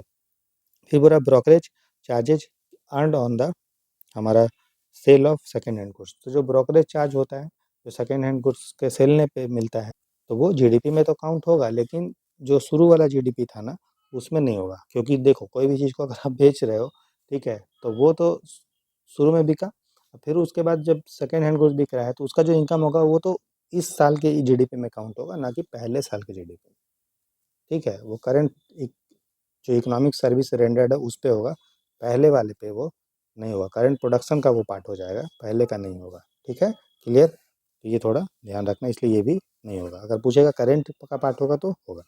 फिर बोला intermediate goods use in the manufacture of, ठीक है दोस्तों, ज़्यादा कंफ्यूज नहीं करना है, तो इसमें बोल रहा है कैपिटल गेन पार्ट नहीं होगा, हमने बताया क्यों नहीं, क्योंकि ये उसी का है। फिर ब्रोकरेज, तो ब्रोकरेज जो होता है वो हमारा इंक्लूड होता है जीडीपी में, ठीक है, सबसे पहले देखिए क्या बोल रहा है कि किन चीज़ों को इंक्लूड हम लोग नहीं करते हैं, ठीक है, तो पहले को इंक्लूड नहीं करते हैं, ब्रोकरेज को इंक्लूड करते हैं, ठीक है, क्योंकि वो करंट का ही पार्ट हो गया। फिर बोला इंटरमीडिएट गुड्स, जीडीपी में फाइनल गुड्स लेते हैं, इंटरमीडिएट गुड्स नहीं लेते हैं, तो इसलिए हम लोग इसको नहीं लेंगे, ठीक है, मतलब ये जो है इंक्लूड हमारा जीडीपी में, कंफ्यूज नहीं करना है, इंक्लूड नहीं होगा मतलब कौन बाहर हो जाएगा, तो पहला स्टेटमेंट तो इंक्लूड हमारा बताइए होगा, पहला पहला इंक्लूड क्या होगा, होगा जीडीपी में, सॉरी ये मतलब इंक्लूड नहीं होगा, ठीक है, क्योंकि ये कैपिटल गेन का पार्ट हो गया, ऑलरेडी एक बार बिक चुका है, तो ये पार्ट नहीं होगा। ये जो कमीशन है, कमीशन तो नया चीज़ है ना, इसलिए ये पार्ट होगा जीडीपी में, बाहर नहीं होगा, इसलिए ये वाला गलत होगा, गलत होगा मतलब इंक्लूड होगा। इंटरमीडिएट गुड्स इंक्लूड होता है, नहीं होता, ये भी क्या होता है, एक्सक्लूड होता है, बाहर होता है, ठीक है, जैसे कि मान लीजिए आप ब्रेड बना रहे तो आटा से बनाएंगे मैदा से बनाएंगे, तो ब्रेड का जो प्राइस आप इंक्लूड कर रहे हैं उसमें ऑलरेडी आटा और मैदा इंक्लूडेड है, ठीक है ना, इसलिए ये वाला एक्सक्लूड हो जाएगा, इंटरमीडिएट गुड्स मध्यवर्ती वस्तु जो बोलते हैं, ठीक है। फिर government expenditure on construction of highway, सरकार दोस्तों अगर हाईवे बना रही है, ठीक है, तो खर्चा कर रही है, तो सरकार वो एक तरह का वो क्या है, गवर्नमेंट एक्सपेंडिचर है, और आपको पता है गवर्नमेंट एक्सपेंडिचर जो है वो काउंट होता है, सिंपल, ठीक है, ये एक्सक्लूड नहीं होता है, तो इसलिए हमारी ये गलत है। तो कितना जो है एक्सक्लूड होता है मतलब जीडीपी के तुलना में बाहर हो जाता है, तो पहला और हमारा तीसरा इंटरमीडिएट गुड्स और कैपिटल गेन, बाकी ब्रोकरेज जो है और जो गवर्नमेंट एक्सपेंडिचर वो इंक्लूड होता है, ठीक है, तो ध्यान से पढ़ना है। तो कितने स्टेटमेंट सही, ओनली 2, ठीक है। चलिए क्वेश्चन नंबर 7 देखते हैं, बोला in market several firms sell pens under different brand name such as Reynolds, Cello, Parker and Pilot, तो बोल रहा है कि कोई भी इकोनॉमी में बहुत सारा पेन बिक रहा है अलग अलग नाम से, ठीक है, ये नाम है, ठीक, बोल रहा है कि although all pen serve the same basic function, सब तो एक ही काम करता है, पेन का क्या काम है, लिखना, तो सब एक ही काम करता है, ठीक है, लेकिन उनका डिजाइन अलग है, इनका क्वालिटी अलग है, प्राइस पैकेजिंग ये सब अलग है। Firms also incur expenditure on advertising to attract consumer, तो लोग पेन कौन सा खरीदे इसके लिए जो कंपनी है वो क्या करती है, अपना प्रचार भी करती है, एडवर्टीजमेंट भी करती है, ठीक है। फिर board which of the following market structure describe above, तो आपको मैंने बताया था दोस्तों मार्केट अलग अलग टाइप का होता है, परफेक्ट कंपटीशन होता है, मोनोपोलिस्टिक होता है, ठीक है, मोनोपोली होता है, ओलिगोपोली, ये सब हमने बताया है, तो वहाँ पे एक्सप्लेन नहीं करेंगे, डायरेक्ट हम थोड़ा थोड़ा आपको बता देते हैं, नोट्स में इंक्लूडेड है, ठीक है। देखो परफेक्ट कंपटीशन वो होता है, उस कंडीशन को कहते हैं जहाँ पे बहुत सारा लोग बेचने वाला है सामान, ठीक है, और कोई उसमें प्राइस के रिस्पेक्ट में या ब्रांड के रिस्पेक्ट में ज़्यादा डिफरेंस टाइप का है, ठीक है, कोई मतलब और कुछ वो नहीं कर सकता, उसको परफेक्ट कंपटीशन बोलते हैं, ठीक है, समझ में आ रहा है। जैसे कि मान लीजिए आप ये हैं, आप आप समझ लीजिए जैसे कि बहुत सारा चीज़ बन रहा है, ठीक है, आ, उम, जैसे मान लीजिए चावल लेना है, तो चावल तो बहुत ब्रांड का होगा, ठीक है, हम कोई उसमें ये नहीं है, एक ही जैसा सामान हमारा वो लोग बना रहे हैं, चावल का ज़्यादा तो नहीं होता है, ठीक है, तो उसको परफेक्ट कंपटीशन बोलते हैं, जहाँ पे सामान बेचने वाला बहुत है, उसको बोलेंगे परफेक्ट कंपटीशन, ठीक है, बहुत सारे लोग सामान बेच रहे हैं, 4 5 6 लोग 10 लोग नहीं, ठीक है, जहाँ पे एक ही लोग सामान बेच रहा है, ठीक है, और बाकी लोग उसको खरीद रहे हैं, जैसे आपको ट्रेन में जाना है तो आप किससे टिकट लेंगे, गवर्नमेंट से, और कोई है क्या, नहीं, तो उसको हम लोग बोलते हैं मोनोपोली, एकाधिकार, ठीक है। एक और इसी तरह का है जहाँ पे सामान बेचने वाले लोग तो हैं लेकिन कम हैं। जैसे मान लीजिए आपको सिम लेना है, सिम कार्ड, तो आप क्या एक कहीं से भी ले सकते हैं क्या? हाँ भाई साहब, राहुल कंपनी का सिम कार्ड दीजिए, श्याम कंपनी का दीजिए, मिलेगा नहीं। कुछ लोग हैं लिमिटेड, जैसे एयरटेल है, जियो है, वोडाफ़ोन है, आइडिया है, तो ये सारी चीज़ें, तो उसको बोलते हैं मोनोपोलिस्टिक कंपटीशन। तो पेन भी अगर आपको लेना है, यहाँ पे वो चीज़ लिख ही दिया है कि पेन है लेकिन कुछ ही ब्रांड का है, यही सब। और यही लोग आपस में कंपटीशन करते हैं, ठीक है? एडवर्टाइज़मेंट पे खर्चा करते हैं कि मुकेश मतलब शाहरुख खान से प्रचार करवा लेंगे, या फिर धोनी से करवा लेंगे, या विराट कोहली से करा लेंगे। अब बहुत तगड़ा कंपटीशन होता है, तो उसको हम लोग बोलते हैं मोनोपोलिस्टिक कंपटीशन, ठीक है? एकाधिकार सकारात्मक प्रतियोगिता, जहाँ पे सामान बेचने वाले कुछ लोग होंगे, 2, 4, 5, 10 लोग होंगे, ठीक है? अगर एक ही लोग होगा तो मोनोपोली बोलते हैं, बेचने वाला। और एक ही लोग खरीदने वाला होगा तो उसको हम लोग और भी दूसरा चीज़ बोलते हैं। जैसे कि मान लीजिए हथियार बन रहा है, मतलब मान लो राफेल बन रहा है, ठीक है? तो उसको आप घर में खरीद के रख सकते हैं क्या? नहीं। तो वहाँ पे क्या है, बेचने वाला जो है, भले भी बहुत हथियार हो सकता है ना? जैसे कि मान लो कोई अलग अलग मिसाइल बन रहा है, तो मिसाइल, लेकिन खरीदने वाला कौन होगा? खरीदने वाला सिर्फ गवर्नमेंट होगा। तो उसमें क्या है कि बायर तो बहुत है, सॉरी, बायर बोल रहे हैं, खरीदने वाला जो है बायर एक ही है, लेकिन सेलर बहुत है। इसको एक और कंपटीशन बोलते हैं। उसको कमेंट सेक्शन में लिख के बताइए क्या है, नोट्स में हमने आपको बताया है। तो सारा कंपटीशन समझ गए। ओलिगोपोली जो है उसी तरह का हो गया, जहाँ पे कुछ लोग और ज़्यादा होंगे, मतलब ग्रुप ऑफ, मैंने आपको बताया ना। तो मोनोपोलिस्टिक जो है वो दोनों का मिक्सचर होता है, मोनोपोली का भी और परफेक्ट का भी, ठीक है? समझे? तो इसका आंसर जो होगा वो ये होगा। ओलिगोपोली में आप समझ लीजिए, ओलिगोपोली में मतलब जहाँ पे बहुत ही ज़्यादा और भी लोग होंगे, मोनोपोली से ज़्यादा, ठीक है? फ्यू डिटर्मिनेंट लोग होंगे, और जहाँ पे मार्केट में घुसना बहुत ही डिफ़िकल्ट हो जाएगा, ठीक है? एंट्री बैरियर होता है, आप डायरेक्ट नहीं घुस सकते। जैसे कि मान लीजिए, आप समझ लीजिए पेट्रोल डीजल है, आपको रिफ़ाइन करके बेचना है, तो क्या तुरंत आप मार्केट में पेट्रोल डीजल का मतलब रिफ़ाइनरी खोल सकते हैं क्या? नहीं। लेकिन पेन वेन का खोल सकते हैं ना, पेन बनाना है ये वो। तो जहाँ पे एंट्री बैरियर हो, ठीक है? एंट्री बैरियर हो, घुसना डिफ़िकल्ट हो, लाइसेंस-वाइसेंस बहुत ज़्यादा लगे, तो उसको हम लोग बोलते हैं ओलिगोपोली। और मोनोपोलिस्टिक क्या होगा? जहाँ पे घुसना आसान है, कोई दिक्कत नहीं होगा, लेकिन कुछ लोग होंगे और आपस में वो कॉम्पिटिशन करेंगे, तो उसको मोनोपोलिस्टिक बोलते हैं, ठीक है? और मोनोपोली मतलब एक ही लोग होगा बेचने वाला, ठीक है? और एक और होता है जिसको हम आप बताइए कमेंट में, उसको क्या बोलते हैं? जहाँ पे खरीदने वाला एक होगा, जो हमने बताया डिफेंस वाला, ठीक है ना? और परफेक्ट तो आप समझते हैं, जहाँ पे अनलिमिटेड बायर, अनलिमिटेड सेलर्स होंगे, ठीक? तो आंसर हो जाएगा इसका एकाधिकारत्मक कंपटीशन। क्वेश्चन नंबर 8 देखते हैं। बोल रहा है कि with reference to the consumer behaviour in economics, the term wavelength effect refers to which one of the following. तो वेवलेंथ इफेक्ट किसको हम लोग बोलते हैं उसके बारे में। वेवलेंथ गुड्स आप समझते हो दोस्तों क्या होता है? वेवलेंथ गुड्स वो गुड्स होता है, अगर उसका प्राइस बढ़ता है तो लोग उसको खरीदेंगे, ये दिखाने के लिए कि मेरा ये स्टेटस है। जैसे आईफोन जितना महंगा होता है, लोग और उसको खरीदते हैं। समझ रहे हो ना? मतलब ये बीएमडब्ल्यू और महंगा होगा और खरीदेंगे, क्योंकि लोग उसको अपने स्टेटस से जोड़ के देखने लगते हैं। तो नॉर्मल गुड्स वो होता है सामान्य वस्तु, अगर उसका प्राइस बढ़ेगा तो लोग उसको नहीं खरीदेंगे। लेकिन वेवलेंथ गुड्स वो गुड्स होते हैं जिसका प्राइस बढ़ने पे लोग उसको खरीदते हैं, क्योंकि लोग उसको अपने स्टेटस से, प्रेस्टीज से देखते हैं। तो बोल रहा है situation where demand for a good decrease as its price increase. तो ये गलत है, ये तो नॉर्मल रूट्स हो गया कि प्राइस अगर बढ़ता है तो डिमांड कम होगा। फिर बोल रहा है a situation where demand for good decrease as more and more people on it. तो ये भी नहीं है, ठीक है? इसको बोलते हैं स्नॉब इफेक्ट, ठीक है? इसको क्या बोलते हैं? Snob effect. तो स्नॉब इफेक्ट तब होता है, स्नॉब मतलब SNOB, ये भी पूछ सकता है। तो स्नॉब इफेक्ट तब होता है जब लोग जो है कोई चीज़ का डिमांड को घटा देते हैं, जब उसको लगता है कि अधिक से अधिक लोग उसको खरीद रहे हैं, तो नहीं खरीदेगा उसको।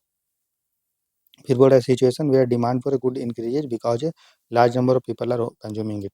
वहीं जब लोग ज़्यादा सामान खरीद रहे हैं, तब जब बहुत सारे लोग खरीद रहे हैं, तो उसको बैंड वैगन इफेक्ट बोलते हैं। बैंड वैगन मतलब वो खरीद रहा है तो हम भी खरीदेंगे, ठीक है? तो उसको बोलते हैं बैंड वैगन इफेक्ट। ये सब भी पूछ सकता है, बैंड वैगन इफेक्ट। और एक चीज़ जिसको लोग ज़्यादा खरीद रहे हैं तो हम नहीं खरीदेंगे, उसको बोलते हैं स्नॉब इफेक्ट, ठीक है? ज़्यादा लोग खरीद रहे हैं हम भी खरीदेंगे, तो बैंड वैगन इफेक्ट, ठीक है? और उसका अगर किसी चीज़ का प्राइस अगर बढ़ रहा है तो फिर भी लोग खरीद रहे हैं, तो उसको बोलते हैं वेवलेंथ गुड्स और वेवलेंथ इफेक्ट। तो यही है situation when demand for a good increases with a rise in the price of the good due to its status और सोशल प्रेस्टीज। ऐसी स्थिति जिसमें प्रतिष्ठा और स्टेटस के कारण कीमत बढ़ने पर मांग बढ़ती है। आगे देखते हैं क्वेश्चन नंबर 9। बोला इन कंट्री एक्स, एक देश है x, resident consume both T and coffee. एक देश है जहाँ एक्स नाम का, जहाँ पे उसके जो रेसिडेंट है वो चाय कॉफ़ी दोनों हमारा पी रहे हैं। ठीक है।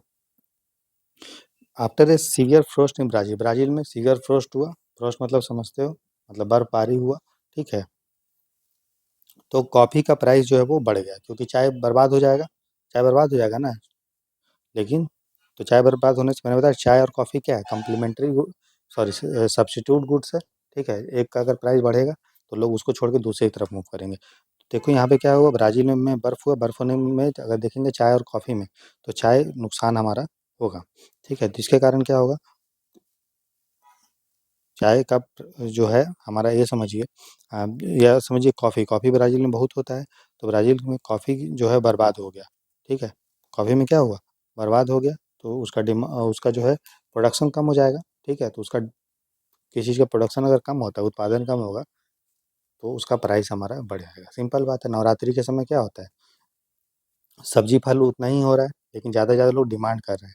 ठीक है। तो उसको हमारा क्या होगा, प्राइस बढ़ जाएगा। या फिर मानसून बहुत ज़्यादा किस समय बारिश हो गया, तो फसल बर्बाद होगा, प्रोडक्शन कम होगा, लेकिन डिमांड करने वाले तो उतना ही लोग हैं, तो प्राइस उसका बढ़ जाएगा।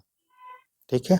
तो बोल रहा है consequently grocery stores in country X reported significant decline in the coffee sales and a corresponding increase in the demand for tea. तो अगर मान लीजिए ब्राज़ील में फ्रोस्ट हुआ, उसके कारण कॉफ़ी का प्राइस हमारा बढ़ गया, क्योंकि कॉफ़ी बर्बाद हो गया, तो लोग चाय की तरफ मूव करेंगे। ठीक है। और कॉफ़ी कम पिएंगे। ठीक है। तो even though the price of T remains, price चाय का प्राइस चेंज नहीं हुआ है, लेकिन चूंकि कॉफ़ी का प्राइस हमारा बढ़ गया, तो लोग चाय की तरफ मूव कर रहे हैं। ठीक है। तो ये जो फिगर वो क्या बताता है, इनकम इलास्टिसिटी ऑफ डिमांड, क्या ये बता रहा है कि हमारा इनकम चेंज होने पे डिमांड चेंज हो रहा है, क्या उसमें इसका बात किया गया? नहीं, इनकम का तो कोई बात ही नहीं किया गया है। ठीक है ना। तो ये गलत है। मतलब किन चीज़ों के बीच में रिलेशन, फिर बोल रहा है cross elasticity of demand. Cross elasticity of demand मतलब एक चीज़ का अगर हमारा डिमांड घटेगा, तो दूसरी चीज़ का डिमांड हमारा बढ़ेगा, उसको बोलते हैं क्रॉस इलास्टिसिटी ऑफ डिमांड। ठीक है। क्लियर हो गया। तो मतलब यहाँ पे कॉफ़ी का प्राइस बढ़ने के कारण लोग जो है टी की तरफ मूव करेंगे, तो ये हो गया। फिर बोल रहा है price elasticity of demand, price change होने से, अभी तो हमने चाय का प्राइस चेंज नहीं हुआ। ठीक है ना। चाय की रिस्पेक्ट में बात कर रहे हैं ना, तो चाय का प्राइस चेंज नहीं हुआ। ऐसे अगर ये रहता कि चाय जो है अभी 10 रुपये का मिल रहा है, कल को 5 रुपये का मिलेगा, तो ज़्यादा लोग चाय पीने लगेंगे, तो उसको बोलेंगे प्राइस इलास्टिसिटी, मतलब डिमांड जो चेंज हो रहा है प्राइस के रिस्पेक्ट में। अगर डिमांड चेंज हो रहा है इनकम के रिस्पेक्ट में, तो इनकम इलास्टिसिटी। अगर मान लीजिए एक चीज़ का प्राइस बढ़ने पे दूसरी चीज़ का अगर प्राइस चेंज हो रहा है, ठीक है, तो उसको क्रॉस, या डिमांड चेंज हो रहा है उसको बोलेंगे क्रॉस इलास्टिसिटी। फिर unitary elastic demand, unitary elastic demand तब होता है कि दोनों जब बराबर बराबर चेंज होता है। जैसे कि मान लीजिए 5% अगर प्राइस चेंज हुआ, तो 5% ही प्राइस डिमांड चेंज हुआ, तो उसको बोलेंगे यूनिटरी इलास्टिक डिमांड। ठीक है। इकाई लोच, तो उसका भी ये बात नहीं थी, इन दोनों गलत हो गया। जो सही है वो है बी। क्वेश्चन नंबर 10 देखते हैं। बोल रहा है which one of the following statement is correct regarding the recently launched mutual credit guarantee scheme for MSME. हाल ही में एमएसएमई के लिए mutual credit guarantee scheme launch किया गया, तो उसके बारे में है। तो देखिए दोस्तों, आपको पता है एमएसएमई जो है देश के डेवलपमेंट के लिए बहुत ज़रूरी है। ठीक है। और एमएसएमई को दोस्तों पैसा की ज़रूरत पड़ता है। ठीक है। क्यों? क्योंकि उसको प्लांट लगाना है, मशीनरी करना है। उसको सपोर्ट करने के लिए भारत सरकार ने म्यूचुअल क्रेडिट गारंटी स्कीम दिया, जिसके तहत एमएसएमई को 100 करोड़ तक का, ठीक है, पैसा मिलेगा, गारंटी मिलेगा। ठीक है। अगर वो उस पैसे का उपयोग जो है प्लांट के लिए या मशीनरी के लिए कर रहे हैं। ठीक है। और ये जो फंड है उसको डिपार्टमेंट ऑफ फाइनेंशियल सर्विस जो है उसके अंदर में एक कंपनी बनाई गई है, जो हमारा एमएसएमई के लिए national credit guarantee trustee company limited, Bharat सरकार इसका मालिक है, वही इस स्कीम को इम्प्लीमेंट कर रही है। ठीक है। इसमें पैसा तब तक कंटिन्यू किया जाएगा, मतलब स्कीम तब तक रन करेगा जब तक 4 साल नहीं हो जाता है इस स्कीम का ऑपरेशन, या फिर टोटल पैसा जो वो गारंटी के रूप में कर रहा है 7 लाख करोड़ तक नहीं हो जाता है। दोनों जो पहले आ जाएगा वो हो जाएगा। ठीक है। इसमें कंपनी जो है पैसा ले सकती है, और उसके लिए गारंटी हमारा शेड्यूल्ड बैंक देगा, शेड्यूल्ड कमर्शियल बैंक या ऑल इंडिया जो फाइनेंशियल इंस्टीट्यूशन, जिसमें नाबार्ड, एक्जिम, सिडबी और नेशनल हाउसिंग बैंक और एनएबीएफआईडी, ये सब हमने देखा है, नोट्स में लिखा हुआ है। वो ऑल इंडिया फाइनेंशियल इंस्टीट्यूशंस इसकी, मतलब जो है ये लागू होगा इसमें। और जो एनबीएफसी है, नॉन बैंकिंग फाइनेंशियल कंपनी, उसके में ये लागू होगा। ठीक है। इसमें पैसा जो दिया जाएगा वो आपका मशीन और प्लांट के लिए दिया जाएगा, और मिनिमम जो कॉस्ट होना चाहिए, जितना आप लोन ले रहे हैं उसका 75% जो कॉस्ट हो वो मशीन का हो, ठीक है, या इक्विपमेंट का हो, तभी आपको लोन मिलेगा। प्लस आप जो एमएसएमई ये लोन ले रही है उस पे कोई एनपीए नहीं होना चाहिए, नॉन परफॉर्मिंग एसेट आप समझ रहे हैं, वो नहीं होना चाहिए। प्लस वो एमएसएमई जो है उद्यम रजिस्ट्रेशन जो हमारा नंबर उसके पास होना चाहिए। तो ये 3 क्राइटेरिया वो फुलफिल करेगा, तो उसको 100 करोड़ तक का लोन जो मिलेगा उस पे गारंटी मिलेगा 60%। 60% उसका गारंटी मिलेगा, लेकिन कंडीशन वही है, उसका पैसा जो भी वो लोन ले उसका 75% वो प्लांट मशीनरी में यूज करे। ठीक है, क्लियर? तो ये चीज़ है। नेक्स्ट तो वही बोल रहा है, पढ़ ध्यान सुन लीजिए। It enables MSME to avail collateral free loan up to 1000 crore. तो 1000 करोड़ नहीं है, कितना है? 100 करोड़ है। ठीक है ना? तो ये गलत है, उतना ही पैसा मिलेगा। ठीक है, फिर बोल रहा है only scheduled commercial banks are eligible to extend loan. सिर्फ यही लोन दे सकते हैं, हमने देखा ये नहीं है, इसके अलावा और भी है, ऑल इंडिया फाइनेंशियल इंस्टीट्यूशंस, ठीक है, एनबीएफसी, ये सारा चीज़ें, इसलिए ये भी हमारा गलत हो गया। फिर बोल रहा है the meeting accessed under this scheme can only B use for meeting operational cost by MSME. सिर्फ ऑपरेशनल कॉस्ट के लिए नहीं, किसके लिए है बताइए? अपने खुद के खर्चा के लिए नहीं है, जो डे टू डे बेसिस पे सैलरी वैल्यूज को दे रहे हैं उसके लिए नहीं है कि रॉ मटेरियल खरीदना है, उसको ऑपरेशनल कॉस्ट बोलते हैं। जो डे टू डे बेसिस के पे होता है, जैसे सैलरी देना हो या फिर रॉ मटेरियल कच्चा माल खरीदना हो, बिजली का खर्चा, ये सब ऑपरेशनल कॉस्ट है, संचालन लागत। एक होता है मतलब नॉन ऑपरेशनल कॉस्ट, ठीक है, जो आपका लॉन्ग टर्म के लिए होता है, जैसे मशीन लगा रहा है या कोई प्लांट लगा रहा है तो डे टू डे बेसिस पे तो नहीं करेगा, वो कभी कभार करेगा, तो उसके लिए ये है, ना कि ऑपरेशनल कॉस्ट के लिए। ठीक है, तो ये है, गलत हो गया। फिर बोल रहे the scheme is implemented by the national credit guarantee trust company limited, ये इसको इम्प्लीमेंट कर रही है, तो ये हमारा सही है। ठीक है, तो 10 का जो आंसर होगा वो पूछा है कौन सा जो है करेक्ट है, तो हमारा डी होगा। ठीक है, क्वेश्चन नंबर 11 देखते हैं। बोल रहा है which one of the following was recognise as invisible hand by Adam Smith. Adam Smith ने किसको जो है इनविजिबल हैंड बोला? आपको पता है एडम स्मिथ एक व्यक्ति थे जो फेवर करते थे किसको? मार्केट को। किसको? मार्केट को। उन्होंने बोलते थे सब चीज़ को छोड़ दीजिए, मार्केट अपने हिसाब से किसी चीज़ का प्राइस को डिसाइड कर लेगा, बायर सेलर के हिसाब से। फ्री मार्केट पे ये फोकस करते थे, और इसी को काउंटर करते हुए बाद में आए कि नहीं, मार्केट को हम खुला छोड़ देंगे तो नुकसान हो जाएगा। ठीक है, जैसे ग्रेट डिप्रेशन हमारा हुआ तो फिर एक व्यक्ति आते हैं, ठीक है, उनका नाम था J M Keynes, John Maynard Keynes. उन्होंने बोला था कि पूरे इकोनॉमी को खुला नहीं छोड़ सकते हैं, सरकार का भी कंट्रोल होना जरूरी है। ठीक है, एडम स्मिथ लेकिन वो पूरे मार्केट के पक्ष में थे कि सरकार का कोई भी रोल, हस्तक्षेप जो है वो नहीं होना चाहिए इकोनॉमी कंट्रोल करने में, सारा चीज़ मार्केट पे छोड़ दो, डिमांड सप्लाई पे लोग अपने हिसाब से कर लेगा। ठीक है, तो ये हो गया मार्केट प्राइस मैकेनिज्म। ठीक है, गवर्नमेंट वाला जहाँ रोल हो जाएगा वो थोड़ा आप देखेंगे कि वहाँ पे कंट्रोल्ड इकोनॉमी का या थोड़ा कंट्रोल मार्केट का इकोनॉमी का बात हो जाता है, जो जे एम किन्स बोले थे जब ग्रेट डिप्रेशन हो गया था उसके बाद। क्वेश्चन नंबर 12 है दोस्तों।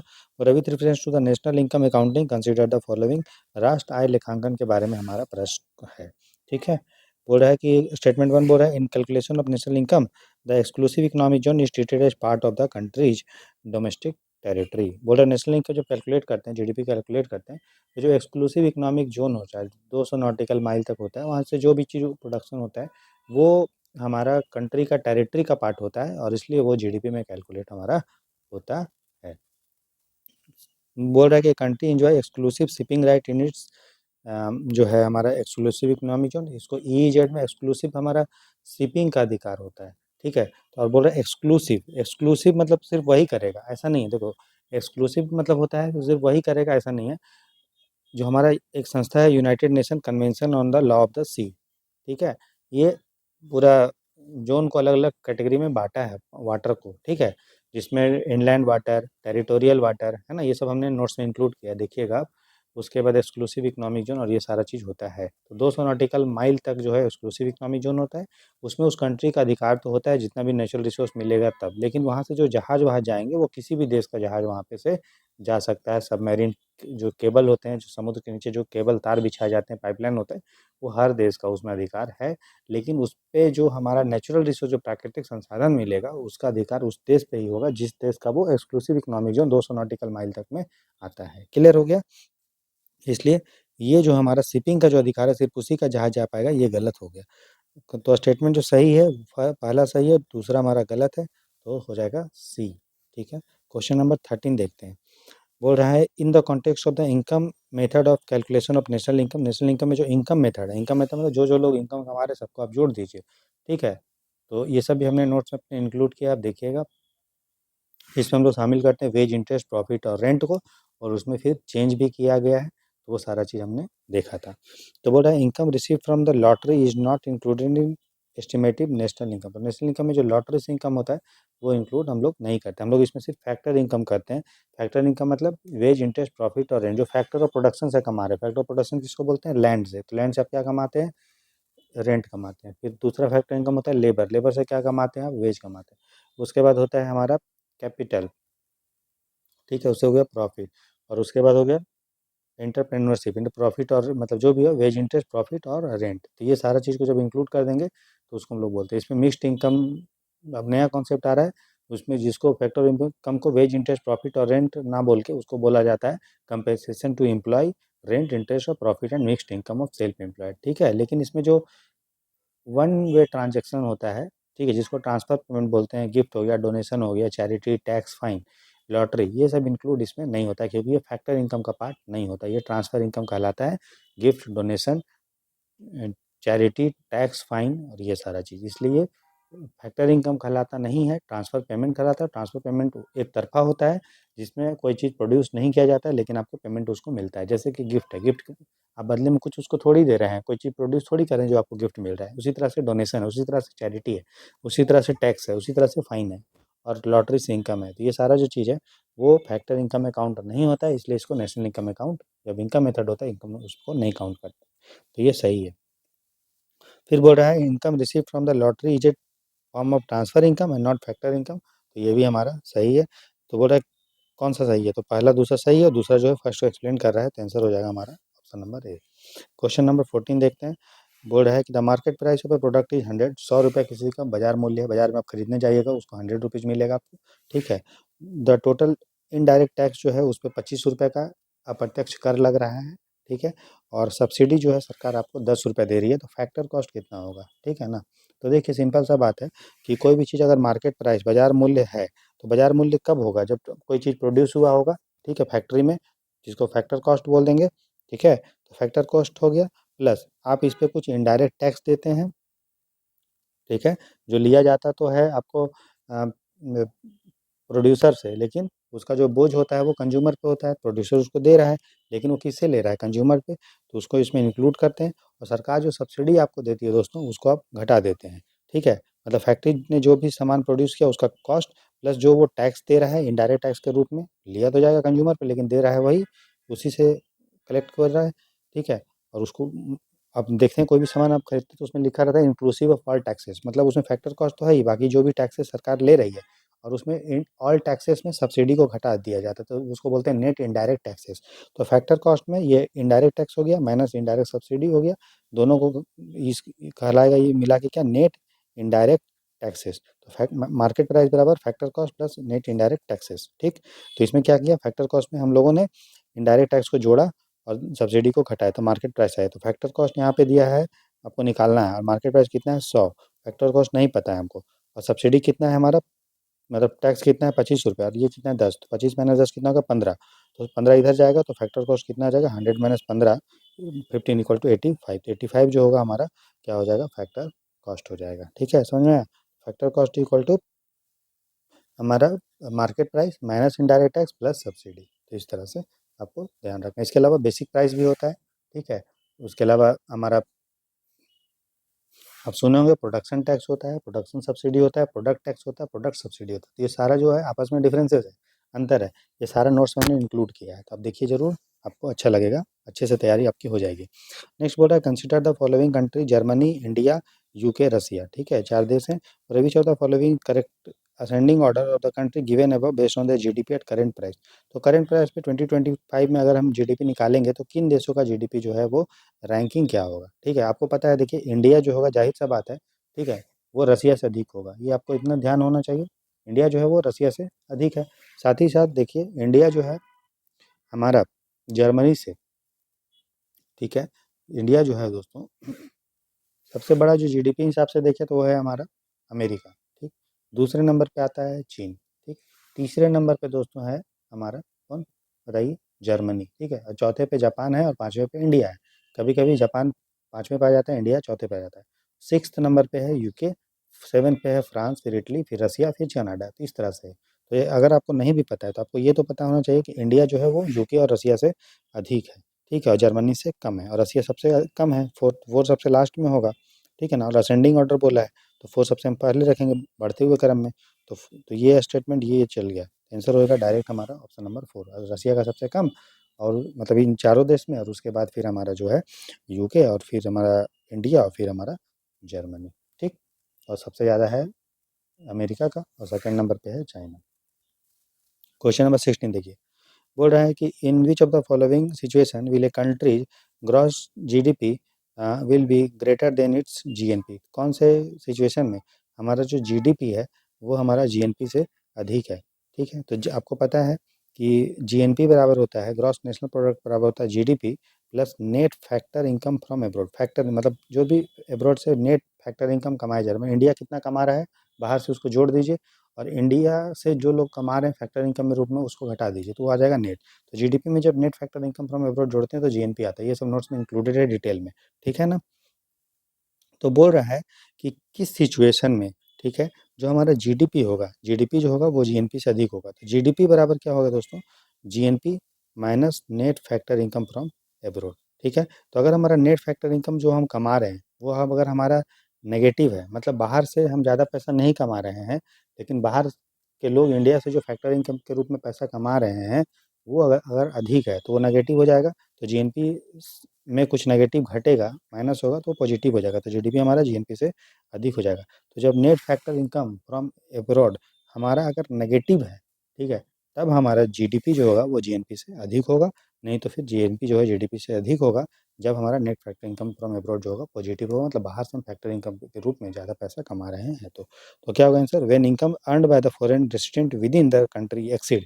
तो जो जो लोग इंडिया से पैसा कमा रहे हैं वो अगर अधिक है और हम लोग पैसा कम कमा रहे हैं फैक्टर इनकम के रूप में वो कम है, तो नेट फैक्टर इनकम हमारा नेगेटिव होगा, जीएनपी से कुछ नेगेटिव माइनस होगा तो पॉजिटिव बन जाएगा, तो जीडीपी हमारा जीएनपी से अधिक होगा। तो आंसर है हमारा बी। क्लियर हो गया?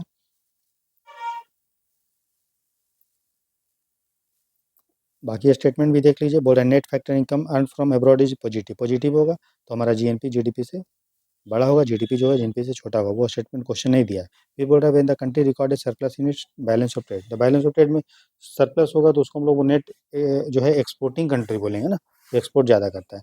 फिर बोल रहा है when domestic saving exceed domestic investment, जब डोमेस्टिक सेविंग अधिक है तो उसको सेविंग बेस्ड इकोनॉमी बोलेंगे, बचत आधारित अर्थव्यवस्था, ठीक है? क्वेश्चन नंबर 17 है, बोल रहा है with reference to the national income accounting,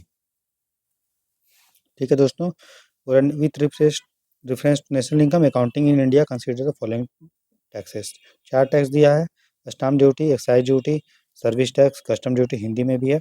बोल रहा है कि कौन से टैक्स को हम लोग प्रोडक्ट टैक्स में करते हैं। हमने बताया था कि 2 टाइप का टैक्स होता है, मतलब एक तो डायरेक्ट इनडायरेक्ट होता है, वो अलग ही किससे लिया जाता है, और एक होता है प्रोडक्ट और प्रोडक्शन, वो डिपेंड करता है कि पर यूनिट पे लिया जाएगा। पर यूनिट पे मतलब कि जितना चीज़ आप उत्पादन कर रहे हैं, ठीक है, उसके 1 यूनिट पे अगर लिया जा रहा है, जो यूनिट पे डिपेंडेंट है, वॉल्यूम पे डिपेंडेंट है, तो वैसे टैक्स को प्रोडक्ट टैक्स बोलते हैं, ठीक है? दूसरा होता है प्रोडक्शन टैक्स, वो जो पर यूनिट पे डिपेंड नहीं करता है, ठीक है? जैसे कि मान लीजिए इलेक्ट्रिसिटी के लिए आप दे रहे हैं, तो आप उससे एक चीज़ बनाइए 10 चीज़ बनाइए, तो जो रूम का रेंट है, जो रूम का इलेक्ट्रिसिटी है, तो उस पे जो टैक्स लिया जाएगा वो तो डिपेंड नहीं कर रहा है कि कितना चीज़ आप कर रहे हैं प्रोड्यूस, ठीक है ना? समझ में आया आपको इतना चीज़? तो प्रोडक्ट टैक्स या प्रोडक्ट सब्सिडी वो होता है जिससे पे हम लोग देखते हैं कि उस पर यूनिट पे लग रहा है या नहीं लग रहा है, ठीक है? राइट? और प्रोडक्शन वाला किस पे होता है? वो होता है विद डिपेंड, नॉट डिपेंड करता है किस पे? ऑन द यूनिट, कितना वॉल्यूम आप कर रहे हैं, ठीक है? तो जैसे लैंड रेवेन्यू है, ज़मीन पे जो लिया जा रहा है, ठीक है? तो उस पे आप एक चीज़ बनाइए, 10 चीज़ बनाइए, रेंट तो वही लगेगा। उसी तरह से स्टाम्प ड्यूटी होता है, ठीक है ना? स्टाम्प शुल्क, ठीक है? वो भी यूनिट पे डिपेंड नहीं करता है, ठीक है? रजिस्ट्रेशन जो फ़ी होता है ऑफ़िस का या फिर फैक्ट्री का, वो भी यूनिट पे डिपेंड नहीं करता है, ठीक है? इसके अलावा आप देखिए एक्साइज़ ड्यूटी है, जितना चीज़ आप बनाएँगे वो नाम ही है उत्पाद, जितना चीज़ बनाएँगे उतना उत्पाद टैक्स देना पड़ेगा, ठीक है? उसी तरह सर्विस टैक्स भी डिपेंड करता है, ठीक है ना? एक्सपोर्ट ड्यूटी, कस्टम ड्यूटी भी डिपेंड करता है पर यूनिट पे, लेकिन स्टाम्प ड्यूटी हो गया, लैंड रेवेन्यू हो गया, रजिस्ट्रेशन, ये सब डिपेंड नहीं करता। ये सब जो हम लोग बात करते हैं वो बात करते हैं फैक्टर कॉस्ट, बेसिक प्राइस और मार्केट प्राइस से जो रिलेशन है उससे। ठीक है, क्लियर है, समझ में आया? तो ये सब नोट्स में इंक्लूडेड है। बेसिक प्राइस क्या होता है, फैक्टर कॉस्ट क्या होता है, मार्केट प्राइस क्या होता है, ये सब नोट्स में अच्छे से इंक्लूडेड है, देखिएगा। समझ में यहाँ पे कॉन्सेप्ट आपको क्लियर हो गया। तो जो स्टाम्प ड्यूटी होता है, ठीक है, वो यूनिट पे डिपेंड नहीं करता है, ठीक है, और जो हमारा बाकी रजिस्ट्रेशन पे डिपेंड नहीं करता है, ठीक है, समझ में आया? और जो हमारा लैंड रेवेन्यू वो डिपेंड नहीं करता, मतलब वो सब प्रोडक्शन वाला है, और प्रोडक्ट डिपेंड करता है। तो 2 3 4 होगा आंसर। 2 3 4 किधर गया ये, तो ये हो गया आपका प्रोडक्ट टैक्सेस। ठीक है, क्वेश्चन नंबर 18 बोल रहा है, newspaper article in the month of August 2025 read a few weeks back India's finance minister declare the Indian economy to be in goldilocks zone. कुछ समय पहले 2025 में गोल्डी लॉक जोन के बारे में बोला गया कि भारत का जो इकोनॉमी है वो गोल्डी लॉक है। तो गोल्डी लॉक का क्या मतलब होता है, समझिए, हम लोग इसको एस्ट्रोनॉमी में भी पढ़ते हैं। गोल्डी लॉक वो एरिया होता है जहाँ पे पृथ्वी जैसा आपको प्लैनेट मिलेगा, मतलब अच्छा प्लैनेट है ना, जहाँ पे लाइफ पॉसिबल है। उसी तरह से अगर गोल्डी लॉक जोन अगर बात करें हम इकोनॉमी के रिस्पेक्ट में, तो ऐसा इकोनॉमी, ठीक है, जहाँ पे ग्रोथ भी ठीक ठाक हो रहा है, इन्फ्लेशन भी ठीक ठाक है, और बाकी चीज़ मतलब चंगा सी बढ़िया जगह है, उसको गोल्डी लॉक जोन बोलते हैं। जो लिवेबल है, मतलब अच्छा है, ठीक है ना, स्टेबल। तो moderate growth, subdued inflation and supportive monetary conditions, उसको हम लोग बोल देते हैं गोल्डी लॉक कंडीशन। ठीक है, मतलब अच्छा चीज़, ठीक है। बाकी देखिए बोल रहे हैं, high inflow of foreign cap investment, low direct tax and subdued inflation. मतलब जहाँ पे फॉरेन इन्वेस्टमेंट खूब आएगा, डायरेक्ट टैक्स नहीं होगा, उसको तो हम लोग ये बोलते हैं ना कि जैसे कि पनामा वनामा देश है, ठीक है, जिसको हम लोग बोल सकते हैं कि टैक्स इवेजन कंट्री बोल सकते हैं, या उसको हम लोग बोल सकते हैं कि haven country, haven goods, haven country, ठीक है। Low direct tax, high flow of ये सब तो कोई मतलब नहीं है। आगे देखते हैं, क्वेश्चन नंबर है 19, बोल रहा है कि ये एसेट के बारे में आप समझिए। एसेट क्या होता है, परिसंपत्ति हमने बता दी जिससे आपको रिटर्न मिलता है, बेनिफिट मिलता है, लाभ होता है। जिससे बोल रहा है पेटेंट है, गुडविल है, सॉफ्टवेयर है, इन्वेंट्री है, ब्रांड रिकॉग्निशन है। इनमें से कौन सा बोल रहा है कि हमारा इनटेंजेबल मतलब अमूर्त पूंजी है? पूंजी तो सब है, क्योंकि देखिए अगर आपके पास किसी कंपनी को, अगर आप कोई चीज़ का पेटेंट कराते हैं, मतलब आपको प्रॉफिट हो रहा है। अगर आपका ब्रांड इमेज है, नाम है, तो आपका प्रॉफिट होगा। जैसे मान लिया 2 मिक्सचर खरीदिए, नमकीन, एक आप खरीदिए हल्दीराम का और एक लोकल खरीदिए, तो हल्दीराम और में बहुत ज़्यादा, हल्दीराम को 100 रुपये में जो मिलेगा, वही आपको लोकल में हो सके 50 रुपये मिलेगा। तो 50 रुपये जो एक्स्ट्रा लिया गया है, तो क्या आपको क्या लगता है कि सब जो है वो खर्चा वो रॉ मटेरियल का है? नहीं ना। आप इसलिए उसको खरीद रहे हैं महंगा रेट में भी, क्योंकि आप उसके नाम पे विश्वास करते हैं कि हाँ भाई क्वालिटी अच्छा होगा, ब्रांड इमेज है उसका।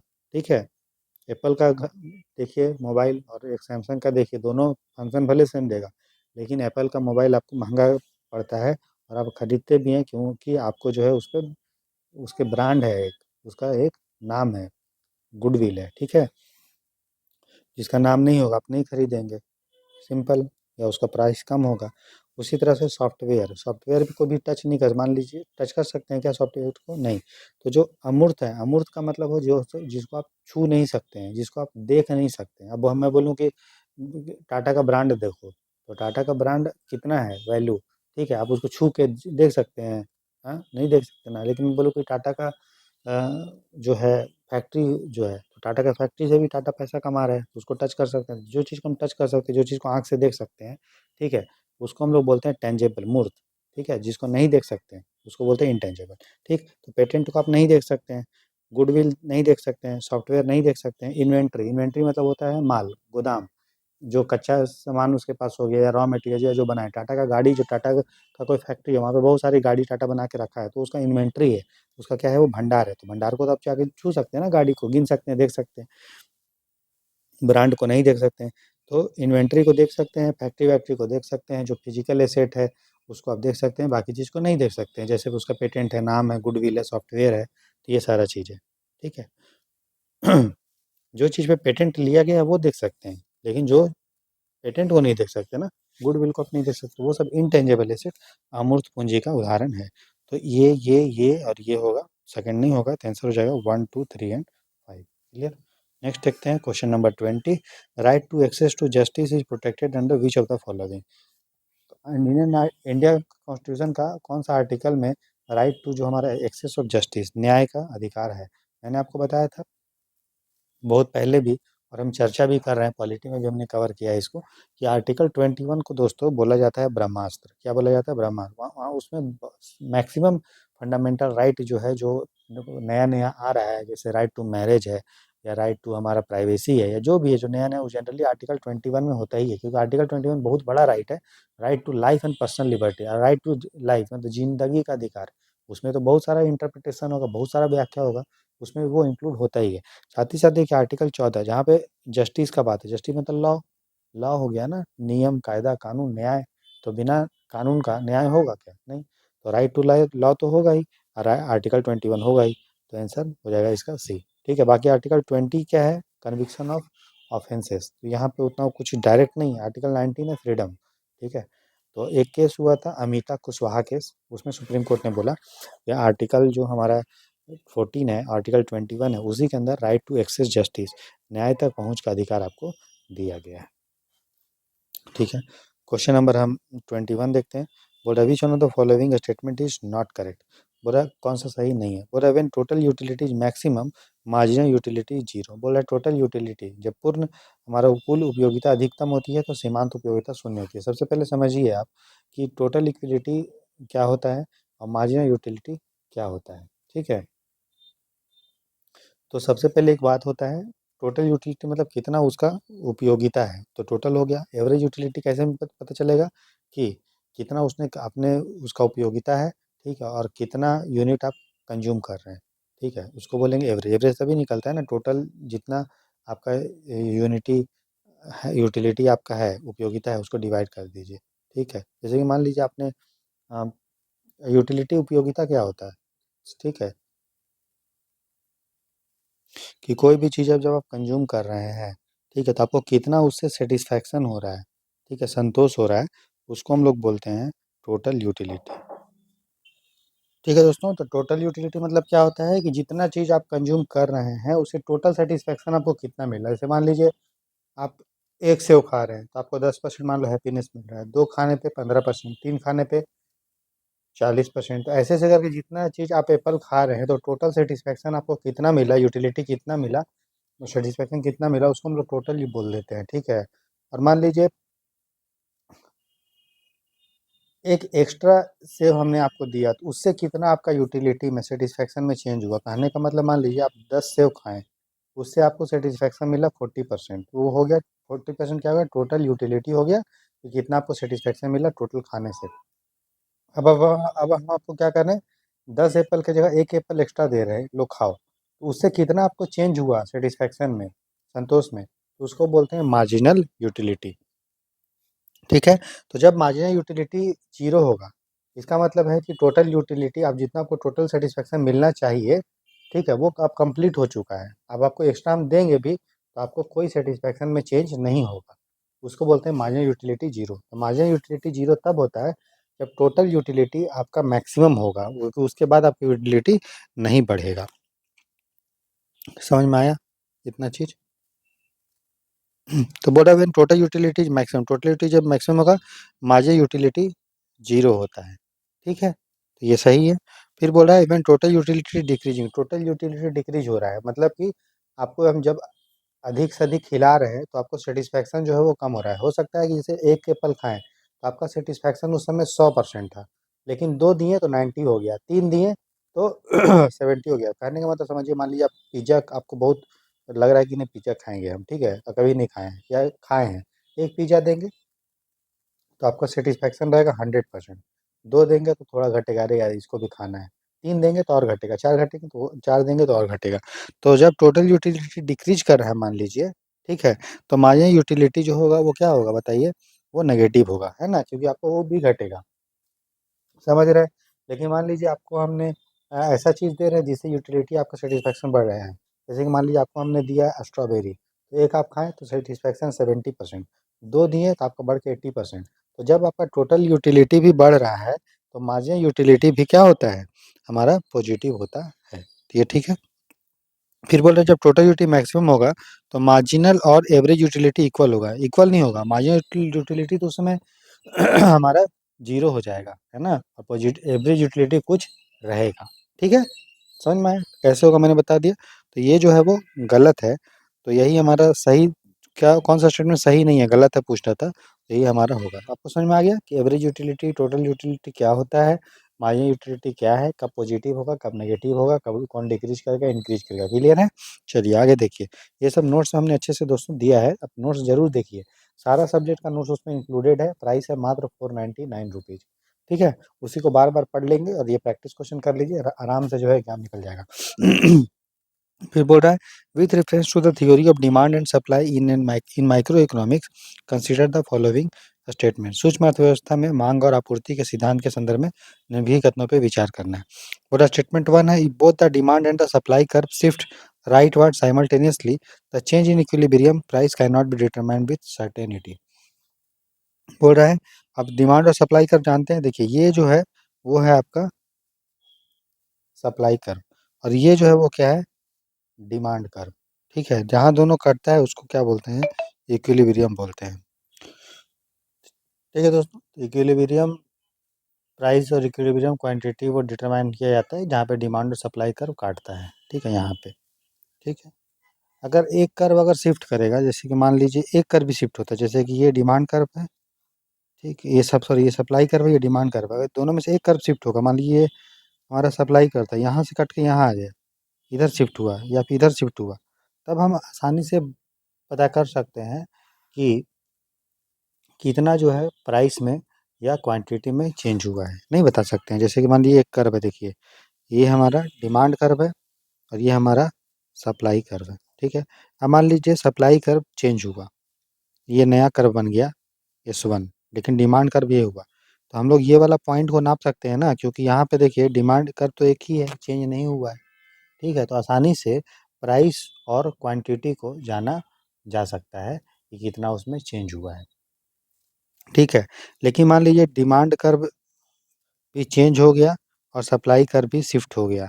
मान लीजिए सप्लाई कर्व ऐसा हो गया और डिमांड कर्व ऐसा हो गया। ठीक है, ये हो गया D1, ये हो गया S1, तो ये पॉइंट को एग्जैक्ट बता पाना पॉसिबल नहीं है। ठीक है, क्योंकि दोनों शिफ्ट हुआ है।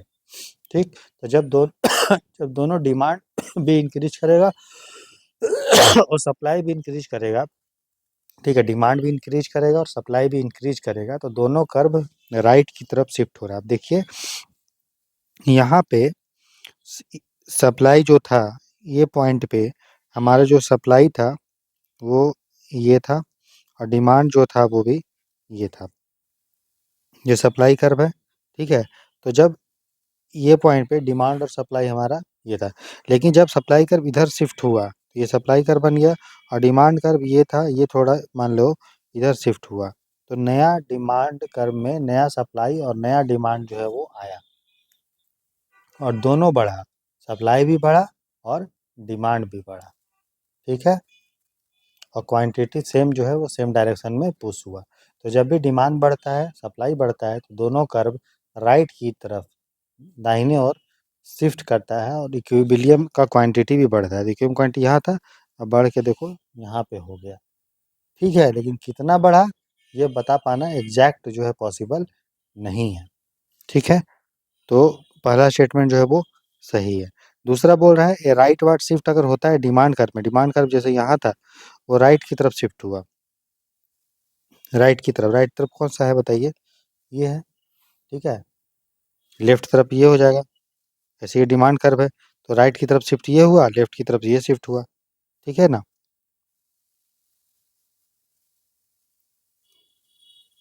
ये हुआ डिमांड कर्व, ये लेफ्ट की तरफ शिफ्ट हुआ, ये राइट की तरफ शिफ्ट हुआ। तो बोल रहा है कि राइटवर्ड शिफ्ट अगर डिमांड कर्व में होता है, tends to increase the equilibrium price. तो इक्विलिब्रियम सप्लाई कर्व मान लो ये सप्लाई कर्व था, सप्लाई तो यहाँ पे पहले इक्विलिब्रियम यहाँ पे हुआ करता था, अब इक्विलिब्रियम जो है वो यहाँ है। वेर ये राइटवर्ड शिफ्ट जब होता है, decrease the equilibrium price, rightward shift होगा तो इक्विलिब्रियम प्राइस जो है वो हमारा कम हो रहा है। ठीक, तो ये सही है, ज़्यादा कन्फ्यूजन नहीं होना है। देखो ये होता है डिमांड कर्व, ठीक है, ये है हमारा डिमांड कर्व। ठीक है, ठीक है, और अगर ये डिमांड कर्व है, ठीक है, राइट, तो ये हो गया प्राइस ये हो गया क्वांटिटी। जैसे जैसे जैसे प्राइस अगर कोई चीज़ का बढ़ रहा है तो क्वांटिटी क्या हो रहा है, घट रहा है। तो अगर डिमांड कर्व राइट की तरफ शिफ्ट हो, राइट की तरफ, ठीक है, समझ में आ रहा है, राइट की तरफ शिफ्ट हो, तो यहाँ पे अगर देखें ये पॉइंट पे, तो यहाँ पे प्राइस था ये, क्वांटिटी था ये, राइट की तरफ शिफ्ट हुआ, तो यहाँ पे मान लो इस पॉइंट पे लेते हैं, तो प्राइस देखो हमारा बढ़ा, ठीक है, और क्वांटिटी भी बढ़ा, ठीक है, या ऐसा समझिए ये हमारा डिमांड कर्व है और ये सप्लाई कर्व है, ठीक है। तो ये हुआ, यहाँ पे प्राइस हमारा ये था पी, ठीक है, और क्वांटिटी कितना था, क्यू था, ठीक है।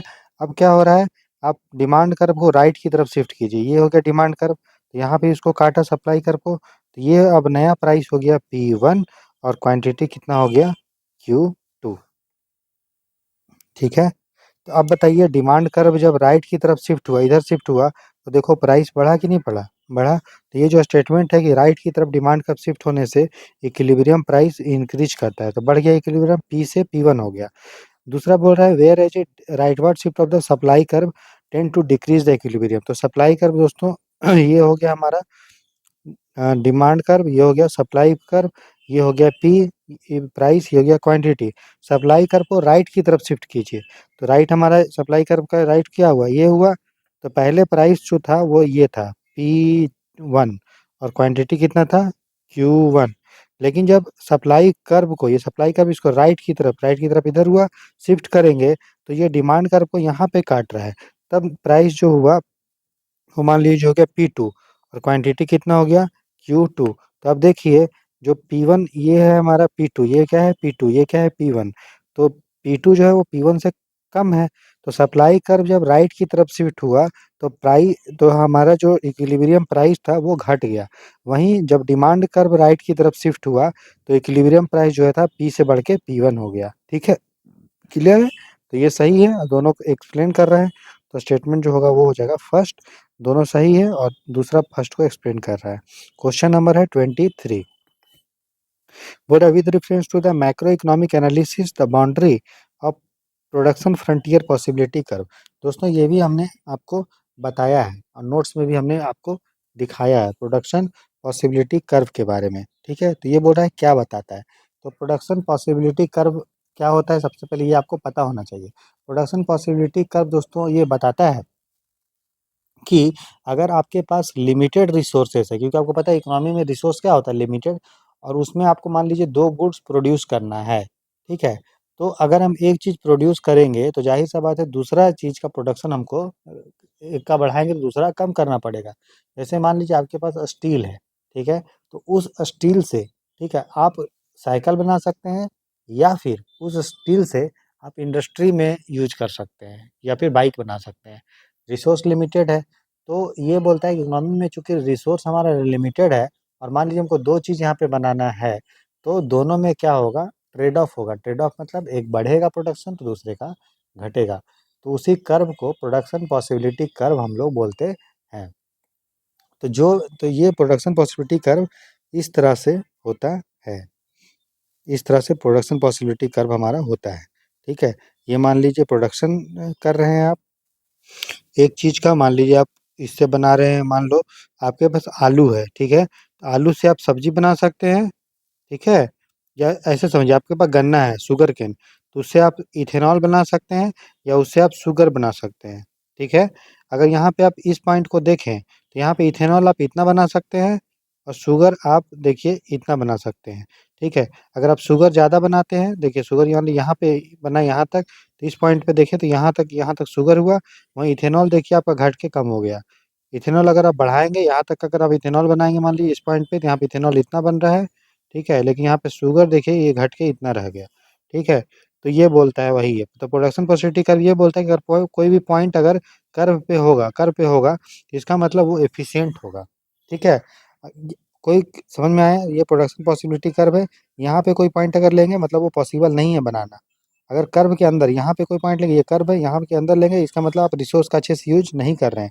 कोई भी पॉइंट अगर यहाँ पे आप लोगे तो इसका मतलब वो चीज़ आप प्रोड्यूस कर रहे, दोनों चीज़ आप एफिशिएंटली जो है वो बना ले रहे हैं, मैक्सिमम होगा आपका पॉसिबल आउटपुट, ठीक है। तो कर्व के अंदर अगर कोई पॉइंट है मतलब यहाँ पे इधर इधर, इसका मतलब रिसोर्स का आप अच्छे से यूज नहीं कर रहे हैं चीनी का, शुगर केन का अच्छे से यूज नहीं कर रहे हैं।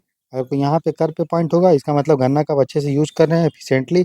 और अगर वो कर्व के बाहर पॉइंट होगा, इसका मतलब वो पॉसिबिलिटी नहीं है बनाना है, इसलिए इसको प्रोडक्शन पॉसिबिलिटी कर्व हम लोग बोलते हैं।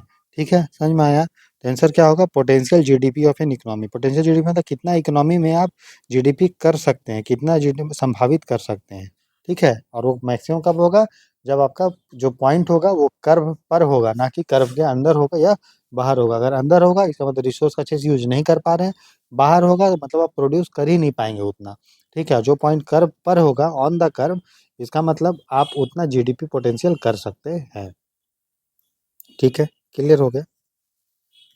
नेक्स्ट हमारा है क्वेश्चन नंबर 24। बोल रहा है suppose the national net national product of at a factor cost of a particular country in year is rupees 1900। बोल रहा है एनएनपी फैक्टर कॉस्ट पे कितना है? 1900। ये सब हमने आपको बताया है। शुद्ध राष्ट्र उत्पाद ये सब क्या होता है? There are no interest payment made by the household to the firms government और बाय फर्म्स और गवर्नमेंट टू हाउस होल्ड। कोई भी ब्याज देने का जरूरत नहीं पड़ रहा है, ना हाउस होल्ड के द्वारा ना गवर्नमेंट किसी के द्वारा। ठीक है, तीसरा बोल रहा है house hold personal disposable income जो है 1200 करोड़ है, और पर्सनल इनकम जो टैक्स है वो है 1600 crore, 600 crore. Retained earning firm का गवर्नमेंट का है 200 करोड़। तो ये सब मैंने आपको फार्मूला बताया था दोस्तों, बिना फार्मूला का ये नहीं बनेगा, सोचना ज़्यादा पड़ेगा। ठीक है, राइट? तो एक फार्मूला होता है, मैंने आपको बताया था। सबसे पहले देखिए कि पर्सनल इनकम क्या होता है। पर्सनल इनकम जो भी आपका राष्ट्र व्यक्तिगत आय होगा, व्यक्तिगत क्या आय क्या होगा? Personal disposable income. Personal disposable income जो आपके पास पैसा बचा है, प्लस, ठीक है, प्लस जो पैसा आपने टैक्स के रूप में दिया है, पर्सनल इनकम टैक्स। तो पर्सनल इनकम टैक्स प्लस जो पैसा आपके पास बच गया टैक्स देने के बाद, दोनों को जब जोड़ देंगे तो ये आपका नेशनल पर्सनल इनकम है। क्लियर हो गया? तो अब देखिए यहाँ पे दिया हुआ है पर्सनल इनकम निकालना है, तो पर्सनल डिस्पोजेबल इनकम कितना है हमारा? 1200। और पर्सनल इनकम टैक्स आपने कितना दिया है? 600। तो आपका पर्सनल इनकम कितना हो गया? 1800। 1800 जो हो गया, दोनों को जब जोड़ ऐड कर देंगे तब आपका निकल गया ये व्यक्तिगत आय। ठीक है, इतना समझ में आया? ठीक है, अब समझिए कि अगर हम निकाले NNP, net national product at factor income, an factor cost, NNP at factor cost अगर हम निकाले शुद्ध राष्ट्रीय आय फैक्टर कॉस्ट पे, ठीक है, तो ये बराबर होता है personal income plus retained earning, जिसको हम लोग अनडिस्ट्रीब्यूटेड प्रॉफिट, जो कंपनी प्रॉफिट के रूप में नहीं बांटी है, ठीक है, लोगों को नहीं दी है, तो पर्सनल इनकम में जब उसको जोड़ दोगे रिटेन्ड अर्निंग को, ठीक है, प्लस ट्रांसफ़र पेमेंट को जोड़ दोगे, तब हमको मिल जाएगा, ठीक है, एनएनपी एट फैक्टर कॉस्ट। ठीक है, एक मिनट। तो एनएनपी एट फैक्टर कॉस्ट बराबर personal income plus retained earning minus minus transfer payment. क्योंकि ट्रांसफ़र पेमेंट आपको पता है इसको जीडीपी हम लोग रखते ही नहीं है। ठीक है, लेकिन वो आपका इनकम का तो पार्ट हो जाएगा। तो पर्सनल इनकम बराबर, तो अगर आप निकालेंगे एनएनपी एट फैक्टर को बराबर personal income plus retained earning minus transfer payment. ठीक है, क्लियर? अब देखो, तो आपको पता है कि एनएनपी फैक्टर कॉस्ट हमको, पर्सनल इनकम तो आपने निकाला कितना है? 1800। ठीक है, आपको निकालना इसमें क्या है? आपको निकालना है ट्रांसफ़र पेमेंट। ट्रांसफ़र पेमेंट निकालना है, रिटेन्ड अर्निंग आपको दिया हुआ है। ठीक है, रिटेन्ड अर्निंग कितना है आपको? 200। तो ये इसको 200 लिखिए, इसका टीपी लिखिए, तो ट्रांसफ़र पेमेंट निकाल लेंगे ना। एनएनपी एट फैक्टर कॉस्ट आपको दिया हुआ है, देखिए एनएनपी एट फैक्टर कॉस्ट कितना है? 1900। तो 1900 बराबर इसको दोनों जोड़ेंगे कितना होगा? 2000 माइनस ट्रांसफ़र पेमेंट। तो ट्रांसफ़र पेमेंट बराबर कितना जाएगा? 2000 माइनस 1900 बराबर 100। 100 करोड़ रुपया आपका ट्रांसफ़र पेमेंट आ गया। समझ में आया? फार्मूला बहुत इंपॉर्टेंट है, याद करना। इस तरह का हो सकता है यूपीएससी प्रीलिम्स में न्यूमेरिकल बेस्ड टाइप का क्वेश्चन, मतलब कॉन्सेप्ट से रिलेटेड दे दे क्वेश्चन, जो फार्मूला बेस्ड हो और कॉन्सेप्चुअल हो, या दे सकता है, क्योंकि एनसीईआरटी में फार्मूला दिया हुआ है और हम आपको कुछ करने का ज़रूरत नहीं है। नोट्स आप अच्छे से ले लीजिए और उसको पढ़ते रहिए, रिवाइज करते रहिए, सारा चीज़ उसमें इंक्लूडेड है। नेक्स्ट क्वेश्चन देखते हैं दोस्तों। बोला with reference to the fixed capital in business finance consider the following. Fixed capital, मैंने बताया फिक्स्ड कैपिटल वो कैपिटल होता है जो लॉन्ग टर्म के लिए यूज होता है, जो डे टू डे बेसिस पे आपको नहीं करना होता है, और इसको आप बेचना नहीं, ये इसका काम आपको खरीद बिक्री करना आपको नहीं होता है। जैसे कि मान लीजिए मैं बोलूँ टाटा का फिक्स्ड कैपिटल क्या है? तो टाटा जो चीज़ का प्रोडक्शन कर रहा है, और जैसे गाड़ी का प्रोडक्शन कर रहा है और गाड़ी बना के बेच रहा है, ठीक है, तो उसका वर्किंग कैपिटल होगा। क्या होगा? वो वर्किंग कैपिटल, जिसका वो खरीद बिक्री कर रहा है, जिससे वो पैसा कमा रहा है। फिक्स्ड कैपिटल क्या होगा? जैसे उसका कोई इंडस्ट्री है, कोई फैक्ट्री है, गाड़ी बनाने का जो मशीन है, तो टाटा का काम गाड़ी बनाने का मशीन को बेचना खरीदना नहीं है, उससे प्रॉफिट कमाना नहीं है। उसका कैपिटल है, उसको उससे पैदा हो रहा है, लेकिन जो उसके पास ज़मीन है, जो उसके पास प्लांट है, मशीनरी है, कंप्यूटर है, उसका खरीद बिक्री करना टाटा का मेन बिजनेस नहीं है। उसका काम है गाड़ी बनाना, गाड़ी बेचना। तो जो उसके बिजनेस से पैसा मिल रहा है, गाड़ी बनाने, गाड़ी बेचने से, रेगुलर बिजनेस पे, वर्किंग कैपिटल उसको बोलते हैं। और जो उसके पास बाकी का जो प्रॉपर्टी है, एसेट है, ठीक है, जिसको खरीद बिक्री करना उसका पर्पस नहीं है, लेकिन उससे भी उसको प्रॉफिट होगा। उसके पास कोई फैक्ट्री है, ज़मीन है, कंप्यूटर है, उससे, तो उसको हम लोग बोलते हैं फिक्स्ड कैपिटल। ठीक है, उसको क्या बोलते हैं? स्थिर पूंजी। उसको हम लोग लॉन्ग टर्म एसेट में रखते हैं, उसको टेंजेबल एसेट्स हम लोग बोलते हैं, उसको इनटेंजेबल एसेट भी बोल सकते हैं, जैसे जिसमें पेटेंट ये सब आता है। तो ये सब फिक्स्ड कैपिटल का एग्जाम्पल है। वर्किंग कैपिटल क्या होगा? जो उसके पास डेली का यूज करने के लिए जो भी उसके पास स्टील है, ठीक है, उसके पास जो माल है, गोदाम है, वो सारा चीज़ उसका जो है होगा, वो होगा वर्किंग कैपिटल। ठीक है, तो बोल रहा है money spent on purchase of raw material. Raw material जो कच्चा माल है, ये तो डे टू डे बेसिस पे दोस्तों उसको करना पड़ रहा है। ठीक है, तो ये तो नहीं होगा। फिर बोल रहा है फिनिश गुड इन्वेंटरी, जो भी तैयार माल का, जो गाड़ी वो बना के रखा है, वो भी उसका क्या है? वर्किंग कैपिटल है, क्योंकि वही उसको बेच के करना काम है, तो ये भी नहीं होगा। ये फिक्स्ड कैपिटल हमसे पूछ रहा है। फिर बोल रहा है एक्सपेंडिचर इनकम कंप्यूटर, कंप्यूटर का खरीद बिक्री करना टाटा का काम नहीं है। ठीक है ना? समझ में आ रहा है? तो ये वाला जो होगा वो हो जाएगा। फिक्स्ड कैपिटल का एग्जांपल है ओनली वन। अब देखो, अगर यहीं पे मान लीजिए क्वेश्चन चेंज कर दूं मैं, हम लिख दूं कि with reference to the fixed capital, ये बिजनेस के फाइनेंस की जगह मैं लिख दूं कि कंप्यूटर मैन्युफैक्चरिंग कंपनी। तो कंप्यूटर जो कंपनी बना रही है, उसके लिए कंप्यूटर का खरीद बिक्री करना जो है, वो तो वर्किंग हो गया। समझ में आ रहा है ना? राइट, तो क्वेश्चन को ध्यान से पढ़ना। मान लीजिए यहीं पे अगर लिख देगा कि